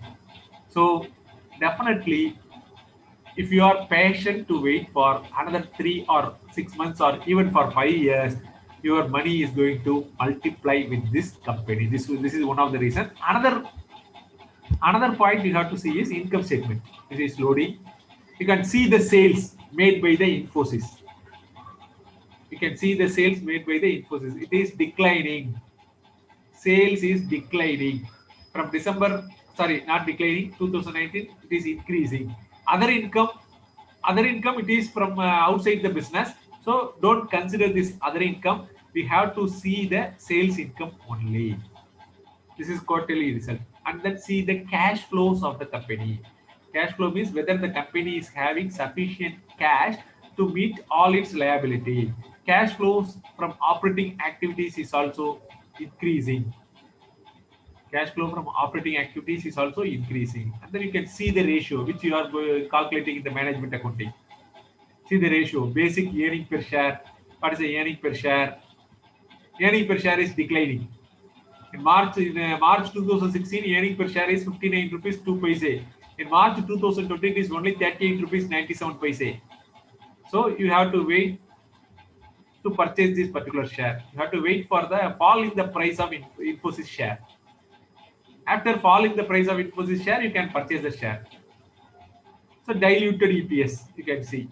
Diluted EPS means after earning this share, what is the dividend given by the company? This is the book value of the share. 1,390 rupees is a market value, but book value is only 155 as on March 2020. Dividend declared by the company is 17 rupees 50 paise per share. Face value, when the shares are originally issued by the company, the face value of this particular share is only rupees 5. You can see the liquidity ratios, current ratio. Current ratio is very good. Then you can see the return ratios, return on net worth. Return on net worth is also increasing. Return on asset. Asset is also okay. And then you can see the margin ratios, gross profit margin, what is the gross profit margin, what is the net profit margin. Net profit margin is declining. So you have to be careful in selecting the stock. And then leverage ratios, you can compare the leverage ratio, debt to equity ratio, interest coverage ratio, turnover ratios, growth ratio. Growth is declining. So before purchasing the share, you have to make all this analysis into the account, and you have to collect the information about the company also. What is the information about the company? When the company is getting extra order from the foreign countries, or if it loses some of the order which it gets earlier. So these are all the facts which we have to consider before selecting the stock and selecting the price of that particular company. Are you clear? First, we have to make the uh, paper trading, that is virtual trading. After making that virtual trading, if you are confident in analysis, oh, okay, we are making a very good analysis, then we can invest our real money into the stock market. But before investing our real money into the stock market, we have to do this virtual trading for a period of, don't do it for one day, because we are having this webinar only for this 1 hour. So I show it. So don't do it for one day. That is known as intraday trading. That intraday trading is done only by the financial experts and those persons who are having huge money in their hand. So don't do the intraday trading. If you do the intraday trading, you will lose your money. So you can wait for 6 months period, 3 to 6 months period. Sometimes you have to wait for 5 years also. Some company will give very good result after the 5 years. You can see the Infosys also. You can see the financial analysis of Infosys. What is the price of the Infosys in 2016? You can see it. Wait for a minute. And go for 5-year chart. This way, okay.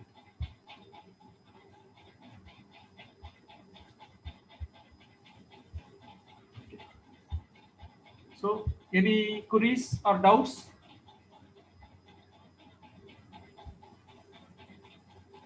Any queries or doubts about any queries or doubts about virtual trading?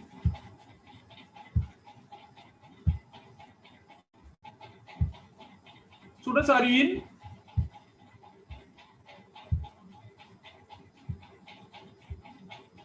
Yes, sir. Yes, sir. Okay. Yes, yes. Okay. Do you have any queries? You can ask me. No, sir. Okay. No, With your sir. pocket money, you can enter into the share market. If you attain the age of 18, with your pocket money, you can enter into the share market. Out of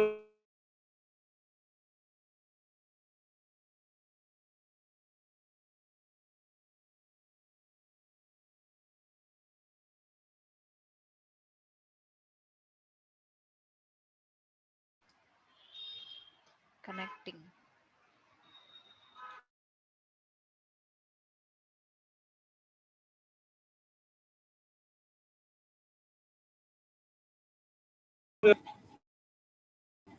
now we come to the end.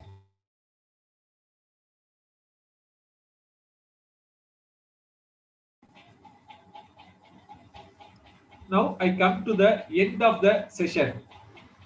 I am very grateful to Dr. S. Nirmala Madam, Principal of PSG or Christian College, faculty members of Commerce Department, Dr. S. Jaykumar, Director of EBOC Colleges, for providing me the golden opportunity to share my views in front of you. Thank you for your patient listening. Thank you all. Thank you, sir. If you have any queries, you can ask me. If you have any queries, you can ask me. Girls, if you have any queries, you can feel free to interact.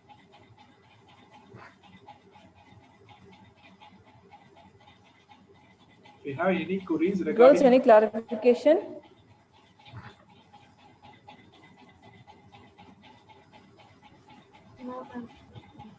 No, ma'am. No, ma'am. Okay, fine. Thank you, sir. Thank you for your wonderful session. Now, I'll handing over the session to Dr. Vanilla on behavioral finance. Well, Vanilla, Dr. Vanilla. Yes, ma'am, I'm here. Yeah. Is it audible to everyone? Thank you. Yeah, it's audible.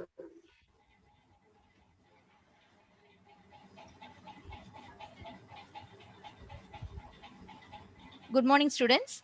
So today I'm going to talk about behavioral finance. So do you have any idea about the behavioral finance? Yes? Any guesses? Okay. So behavioral finance is a study of the influence of psychology on the behavior of investors or financial analysts. It also includes the subsequent effects on the market. It focuses on the fact that investors are not always rational, have limits to their self-control, and are influenced by their own biases. So we have to think about behavioral finance and investors. So these are the points to be discussed. The concept of behavioral finance, traditional finance versus behavioral finance, decision-making errors, important biases in behavioral finance, and how to overcome the behavioral finance biases. So when we talk about the behavioral finance and investors, behavioral finance is the more inclined towards the investors and their decision making for the following reasons. An individual who is capable of identifying the flaws in his behavior is capable of optimizing his decision and is wise enough to learn from his mistakes. Anomalies are extremely important part of active management, and individuals who believe in the fact the markets are rational and the prices are inclusive of all types of information available are capable of relying on passive management. So when we compare the traditional financial theory and behavioral financial theory, traditional finance includes the following beliefs. So those are both the market and investors are perfectly rational. Whereas under the behavioral finance traits, investors are treated as normal, not rational. And coming to the next point, investors are truly care about the utilitarian characteristics. And when we think about the behavioral finance, they actually have limits to their self-control. And the next thing, investors have perfect self control in case of traditional financial theory. But in case of behavioral finance, investors are influenced by their own biases. And coming to the last point, they are not confused by cognitive errors or information processing errors. Whereas in case of behavioral finance theory, investors make cognitive errors that can lead to wrong decisions. Then decision making errors and biases. So behavioral finance views investors as normal, but being subject to decision making biases and errors. So we can break down the decision making biases and errors at least into 4 different segments. So the first one is self deception. Second one is heuristic simplification. Third one is emotion and social influence. So the self-deception is the concept of self-deception is a limit to the way we learn. When we mistakenly think we know more than we actually do, we tend to miss information that we need to make an informed decision. Then regarding the heuristic simplification, we can also scope out a bucket that is often called heuristic simplification. So heuristic simplification refers to information processing errors. And the third one is emotion. Basically, emotion in behavioral finance refers to our making decisions based on our current emotional state. So our current mood may take our decision making off track from rational thinking. Then regarding the fourth one, the social influence, what we mean by social influence is how our decision making is influenced by others. Then, so these are the important biases in behavioral finance.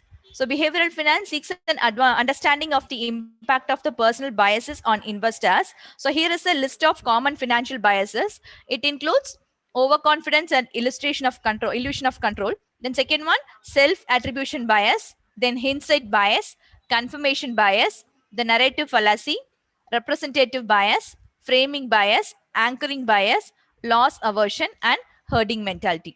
So we are going to discuss this one by one. So the first one, overconfident and illusion of control.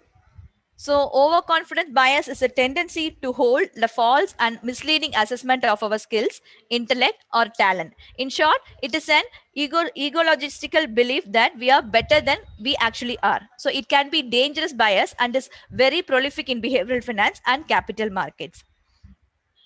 So when we compare the overconfidence and underperformance, so when it comes to financial planning, overconfidence tends to create the illusion that past success was the result of intrinsic skill, leaving a little room for the role of external forces or plain luck.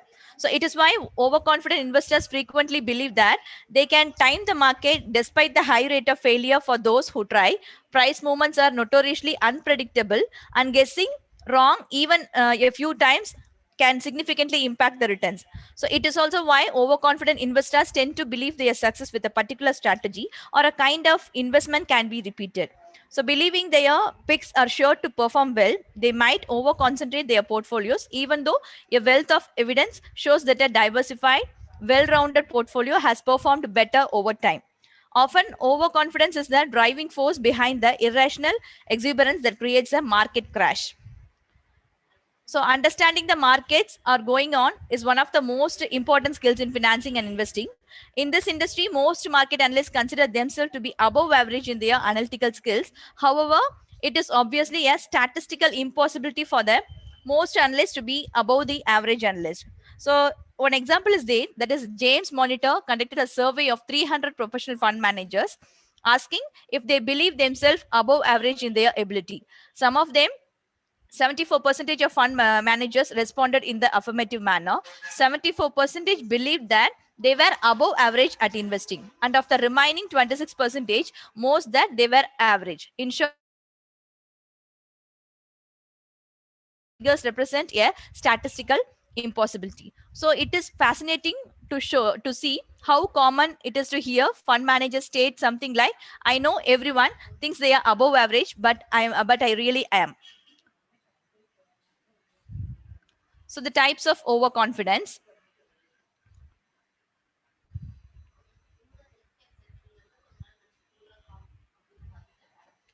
So there are 4 different types of overconfidence. So overranking is when someone rates their own personal performance as higher than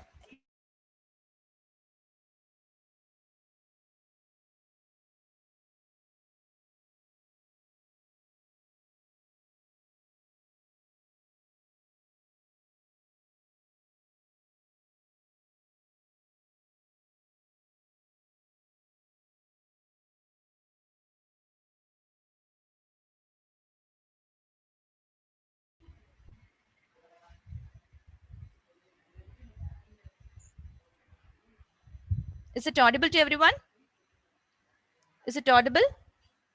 Now it's audible, ma'am. Yes, ma'am. What happened? I think the network is unstable. Yes, ma'am. So you want me to go to the previous slide again? About this? Geeta ma'am? Geeta ma'am, are you there? Yeah, I'm here, Vanilla. Ma'am, shall I proceed with the Girls, same slide? The types of overconfidence? Yes, ma'am. Okay, thank you, ma'am. Thank you. So the types of overconfidence. So the types of overconfidence can be classified into 4 different categories: overranking, illusion of control. Yes, ma'am. Vanilla, Yes, ma'am. you can continue. Yes, ma'am. Okay. You can continue. Yeah, thank you. Thank you. So the types of overconfidence can be classified into 4 different segments: overranking, illusion of control, timing optimism, and desirability effect. So overranking is when someone rates their own personal performance as higher than it is actually is. The reality is that most people think of themselves as better than average. In business and investing, this can cause major problems because it typically leads to taking on too much of risk. The second one is illusion of control. The illusion of control bias occurs when people think they have a control over a situation when in fact they do not. On average, people believe they may have more control than they really do. So this again can be very dangerous in business or investing. Then regarding the timing optimism is another aspect of overconfidence psychology. An example of is this: where people overestimate how quickly they can do work and underestimate how long it takes time to get things done. Especially for the complicated tasks, business people constantly underestimate how long a project will take to complete. So likewise, investors frequently underestimate how long it may take for an investment to pay off. Then the fourth one is desirability effect. The desirability effect is when people overestimate the odds of something happening simply because the outcome is desirable. So this is sometimes referred to as wishful thinking and is the type of the overconfidence bias. So we make the mistake of believing that we want. Then the next thing is self attribution bias. The second bias. A self serving bias is a tendency in behavioral finance to attribute good outcomes to our skill and a bad outcomes to sheer luck. Put it in another way, we choose how to attribute the cost of an outcome based on what undetermined that when everything goes according to plan, it is clearly due to our skill. Then when things don't go according to plan,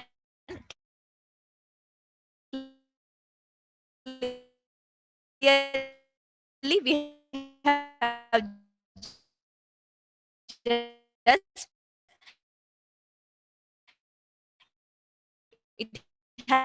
it is a bad luck to our learning, because in practice it can lead to bad outcomes in our learning.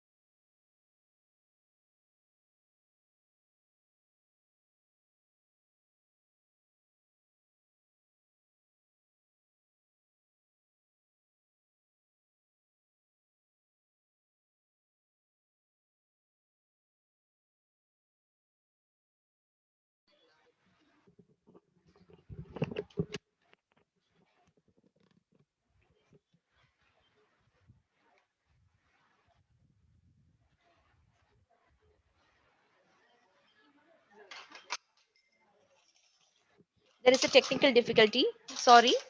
Sorry for the inconvenience.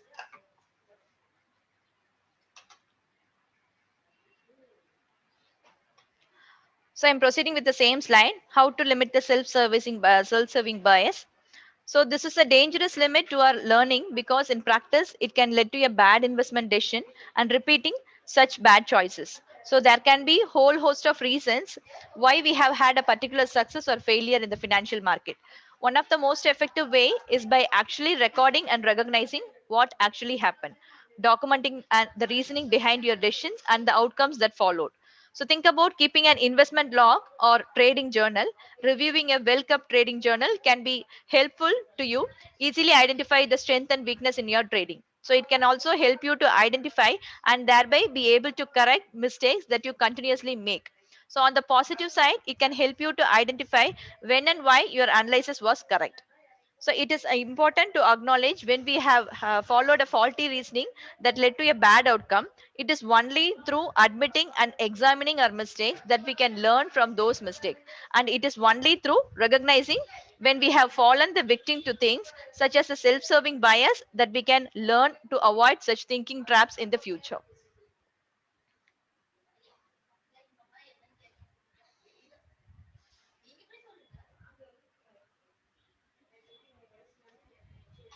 So the next thing is hindsight bias.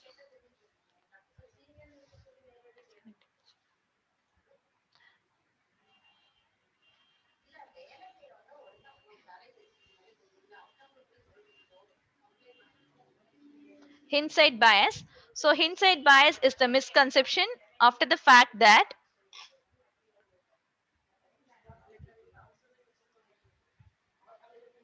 excuse me, anyone is there?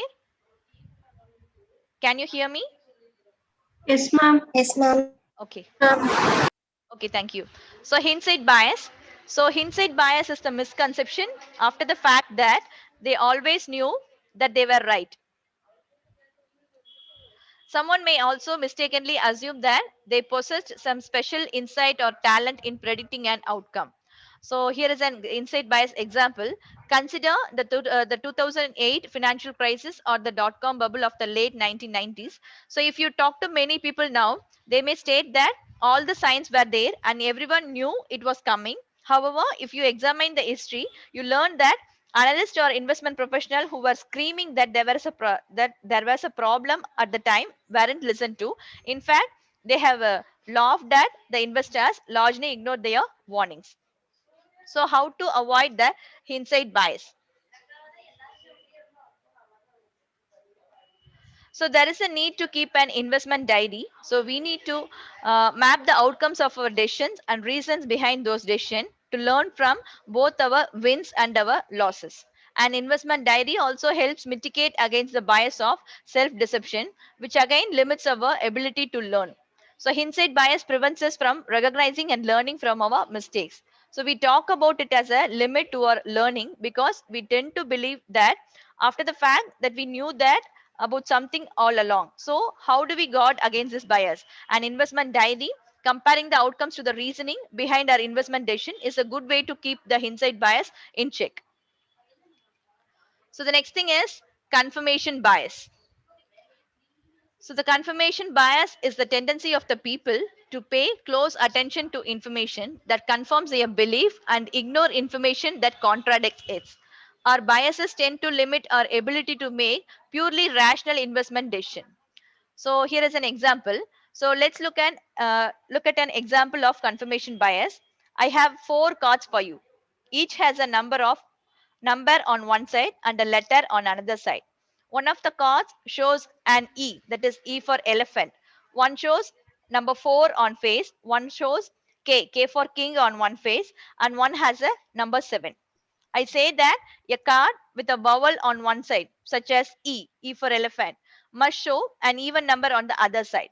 So my question to you is, which card do you need to turn over to see if I'm telling the truth? And what is the minimum number of cards you need to turn over in order to see if I'm telling the truth? So what did you choose? So most people will choose the E and 4. Unfortunately, that is not the correct answer. The correct answer are actually E and 7. So if you turn over E and if you find that there is an odd number, you have proven that I was lying. If you turn So if you turn over 7 and you find that there is a vowel, then again I was lying. By turning over 4, if there is a vowel on the other side, you only prove that you don't prove anything. So all you do is confirm my statement. So confirmation bias is a tendency to cherry pick information that confirms our existing beliefs or ideas.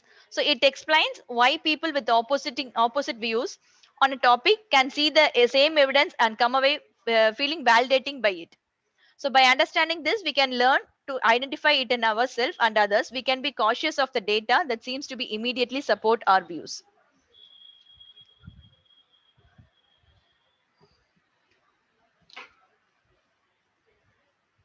So the next thing is the narrative fallacy. So one of the limits to our ability to evaluate information objectively is what's called the narrative fallacy. So we love stories and we let our preferences for a good story cloud the facts and our ability to make rational decision. So this means that we may be drawn towards a less desirable outcome simply because it has a better story. So this is an important concept in behavioral finance.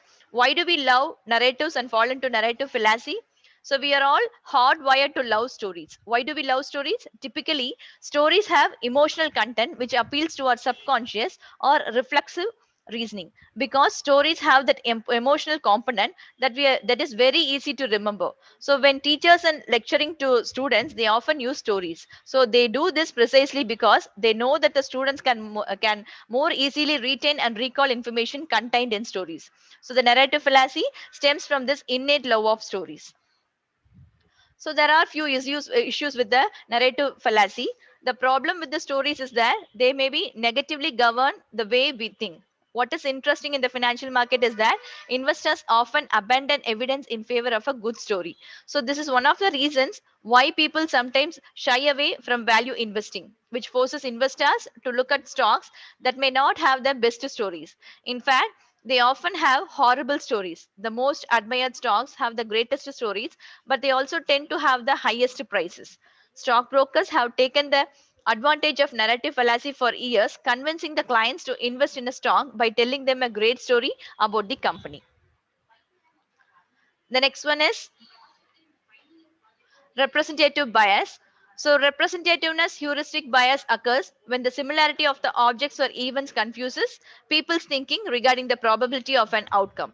So, people frequently make the mistake of believing that two similar things or events are more closely correlated than they actually are. So, this representativeness heuristic is a common information processing error in behavioral finance theory. So, here is an example. Consider Lara Smith. She is 31, single, outspoken, and a very bright. She majored in economics at university, and as a student, she was passionate about the issues of equality and discrimination. Is it more likely that Lara works at a bank, or is it more likely that she works at a bank and is active in the feminist movement? Many people, when asked this question, go for option two, that Lara works in a bank but is also actively participated in the feminist movement. But that is incorrect. In fact, in giving that answer, they have actually been influenced by representativeness heuristic bias. One of the things you want to think about is that you want to judge things strictly as they are statistically rather than they are merely appear. The second option, Lara works in a bank and is active in the feminist movement, is a subset of the first option. Lara works in a bank.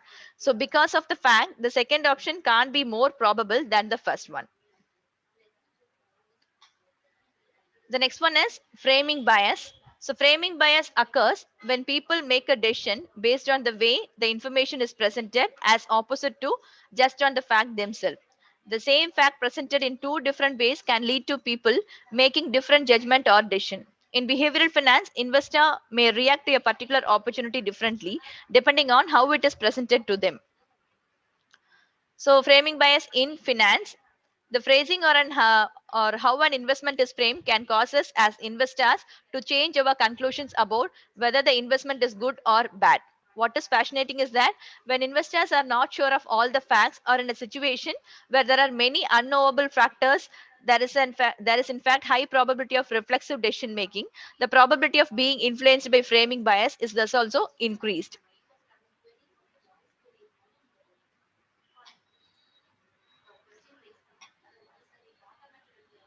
So the next thing is anchoring bias. Anchoring bias occurs when people rely too much on pre-existing information or the first information they find when making decision. For example, if you first see a t-shirt that costs rupees 1200, then see a second one that costs rupees 100, you are prone to see the second shirt as cheap. Whereas if you would merely seen the second shirt that is priced rupees 100, you would probably not view it as a cheap. The first price that you saw unduly influenced your opinion. Loss aversion. Loss aversion is a tendency in behavioral finance where investors are so fearful of losses that they focus on trying to avoid a loss more so than on making gains. The more one experiences losses, the more likely they are to become prone to loss aversion. So, research on loss aversion shows that investors feel the pain of loss more than twice as strong as they feel the enjoyment of making a profit. So, selling winners and holding losses. So, many investors don't acknowledging a loss of as being such until it is realized. Therefore, to avoid experiencing the pain of real loss, they will continue to hold on to an investment even as their losses from it increase. This is because they can avoid psychologically or emotionally facing the fact of their loss as long as they haven't closed out the trade. Here is an example of loss aversion. Investing in low return guaranteed investments over more promising investment that can carry higher risk. Not selling a stock that you hold when your current rational analysis of the stock clearly indicates that it should be abandoned as investment. Selling a stock that has gone up slightly in price just to realize a gain of any amount when your analysis indicates that the stock should be held longer for a much larger profit. So, telling oneself that an investment is not a loss until it is realized. So there are some rational strategies for how to avoid losses. So let us look some examples of how a company or an individual can reasonably minimize the risk exposure and losses. The first point is hedge an existing investment by making a second investment that is inversely correlated to the first investment. The second one is invest in insurance products that have a guaranteed rate of return. Then another way is invest in government bonds. Then another way, purchase investment purchase investments with relatively low price volatility. Consciously remain aware of loss aversion as potential weakness in your investment decision. Then last one, invest in companies that have an extremely strong balance sheet and cash flow generation. So in other words, perform due diligence and only make investment that rational analysis indicates have genuine potential to significantly increase in value. The next one is herding mentality. In behavioral finance, herd mentality bias refers to the investor's tendency to follow and copy what other investors are doing. So they are largely influenced by emotion and instinct rather than by their own independent analysis. This guide provides examples of how investors may succumb to herd bias as a part of behavioral finance theory. So here is a example of herd mentality, restaurant example. So let us look at an example of how the herd bias can affect someone in real life. So you are now in a new city and you are looking for a place to eat. It is early in the evening and you see two Greek restaurants right across the street from each other. Which restaurant do you choose? That is the one that is crowded full of people or the restaurant with a lot of open table. It is interesting. We are hard wired to herd. When asked, most people will choose the busy restaurant over the empty restaurant. While some may be rational, concluding that the busier restaurant probably has the better food, which may or may not be true. Many are just making the decision based on the decisions of others. But what would happen if I told you this? That is, in fact, the first few tables of the people in the busy restaurant were actually comprised of hired actors. So the restaurant hired them to sit in the restaurant to make a place look busy. How might that affect your decision? The same way, herd mentality in financial markets. The key thing is that we are hardwired to herd. There is a large weight of evidence of herd mentality bias in the financial markets. So you can think about the dot-com bubble. So many dot-com companies did not have financially sound business models, but many investors bought into them because everyone else was buying into them. So think about a circumstance where you stifled to your desire to do something because everyone else in your group voted to do the same thing. So the next thing is how to overcome behavioral finance issues. So there are ways to overcome negative behavioral finance tendencies in relation to investing. Here are some of the strategies you can use to guard against the biases. The first one is focus on the process. So reflexive and reflective. So reflexive is nothing but going with your gut, which is effortless, automatic, and in fact is a default option. The second one is reflective, logical and methodological, but require effort to engage and actively in the market. So relying on the reflexive decision making makes us more prone to deceptive biases and emotional and social influences. Establishing the logical decision making process can help protect you from such errors. So get yourself focused on the process rather than the outcome. So if you're advising others, try to encourage the people you're advising to think about the process rather than just the possible outcomes. So focusing on the process will lead to a better decision because the process help you engage in reflective decision making. The second one is prepare, plan, and pre-commit. So behavioral finance teaches us to invest by preparing, by planning, and by making sure we pre-commit. Then third one, limit investment choices. So limiting the choices employees need to make when enrolling in the employee's recruitment plan can be a simple yet very effective strategy to help address behavioral finance challenges. So this recommendation plays off the concept of decision paralysis, which can occur when individuals have too many options to choose from. For some employees, the time needed to research and assess each retirement savings option presented to them can seem overwhelming and result in an employee not taking any action at all. So, helping plan sponsors to keep their retirement plan solution simple and straightforward can increase their likelihood plan participants will engage with the plan and be on their way to saving for their retirement. Then fourth one is initiate the first step. While limiting the choices is important for some employees, it may not be enough to encourage enrollment. So many employees are predisposed to inertia, the failure to take action. So while fewer options can make a plan easier to understand, choosing to enroll can still be intimidated or too time intensive. So to help plan participants overcome behavioral finance inertia, some plan sponsors are turning to automatic enrollment, which can initiate the first step toward retirement planning for employees.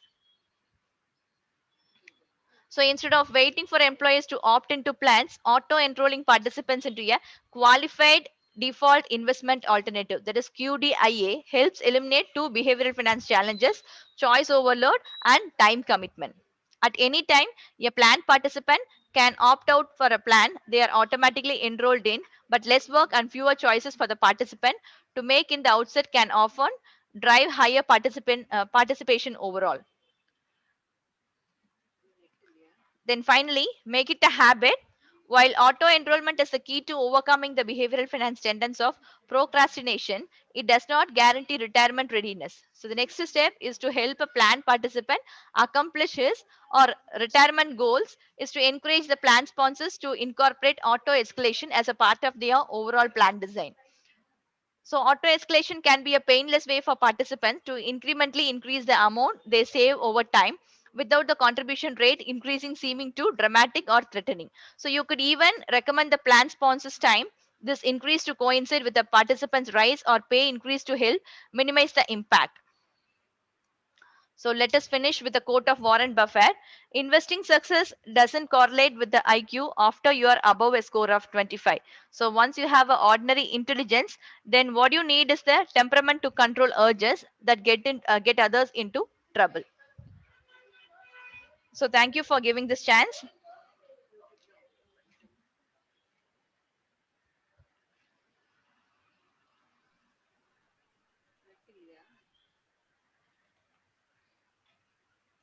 Thank you, Vanilla. Any doubts? No, ma'am. No, ma'am. Feedback link. Sujatita?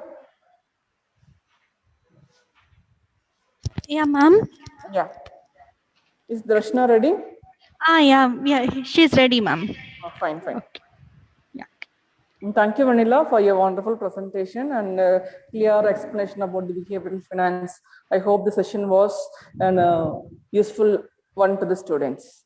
Thank you, Vanilla. Thank you, ma'am. Thank you. Now, Students, if you have any queries. Dr. Darshna to deliver the vote of thanks.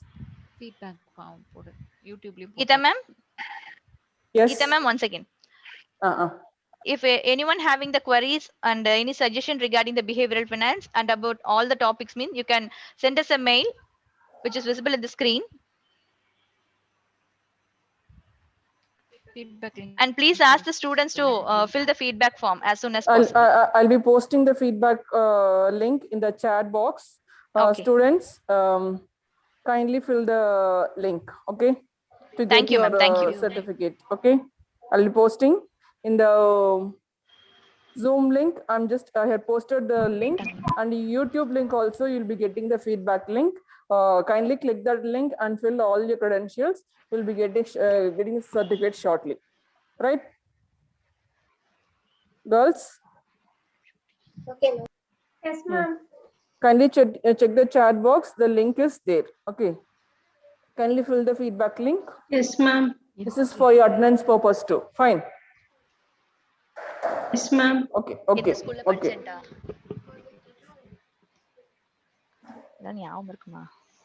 Vanilla, anything else? Nothing, ma'am. Nothing.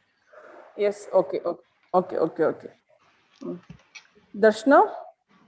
Yes, ma'am. Okay, fine. Good afternoon. A warm greeting to all. I feel privileged to propose the vote of thanks. Today's webinar was full of knowledge and interesting facts. It gave deep insights into the topic and will definitely help us in our studies and future perspectives. I express my gratitude to our speakers, Dr. S. Nirmala, Dean of Academics, eBox College, Coimbatore, Dr. V. Vijay Ganesh, Associate Professor, and Dr. R. Vanilla, Assistant Professor in Commerce, United College of Arts and Science, Coimbatore, for a wonderful and informative session. I express my gratitude to our chairperson, Dr. Nandini, Secretary, Dr. N. Yashoda Devi, and Principal, Dr. S. Nirmala, for their constant support and encouragement. My sincere thanks to Dr. Krishna Kumari, Head, Department of BCom CA and MCom, for her enthusiastic support. A special thanks to the organizing committee, Dr. S. Geeta and Mrs. D. Sujarita, for their support and coordination. I thank all the students for paying your attention and learning. Thank you all. Thank you, Darshana. Girls, another 10-15 minutes, the link will be enabled. Kindly fill the form. Okay. For YouTube viewers also, the link is uploaded. Yeah, check the YouTube link, YouTube channel, the link, that also the link is there. You can make use of that link.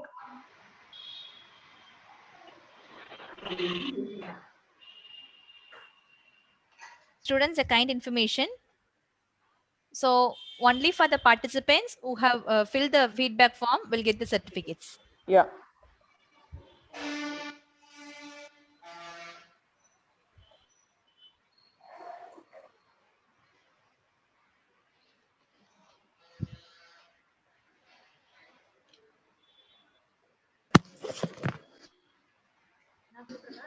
Can we wait for a few minutes, Vanilla? We can leave.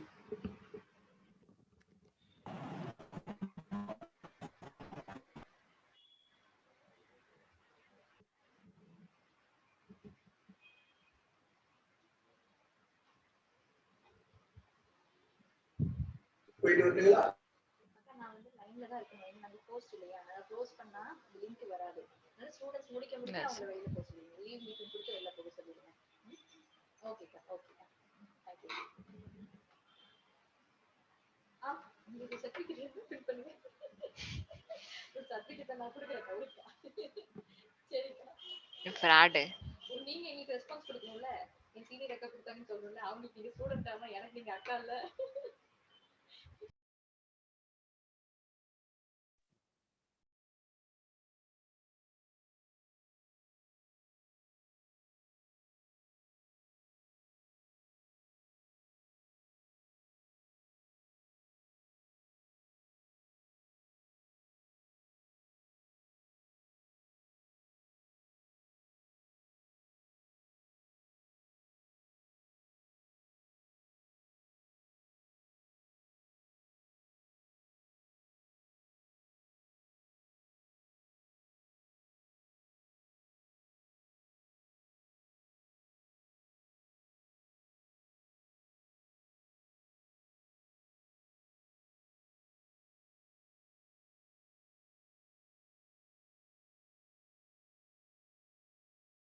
Girls, once you fill the feedback form, you can leave the meeting.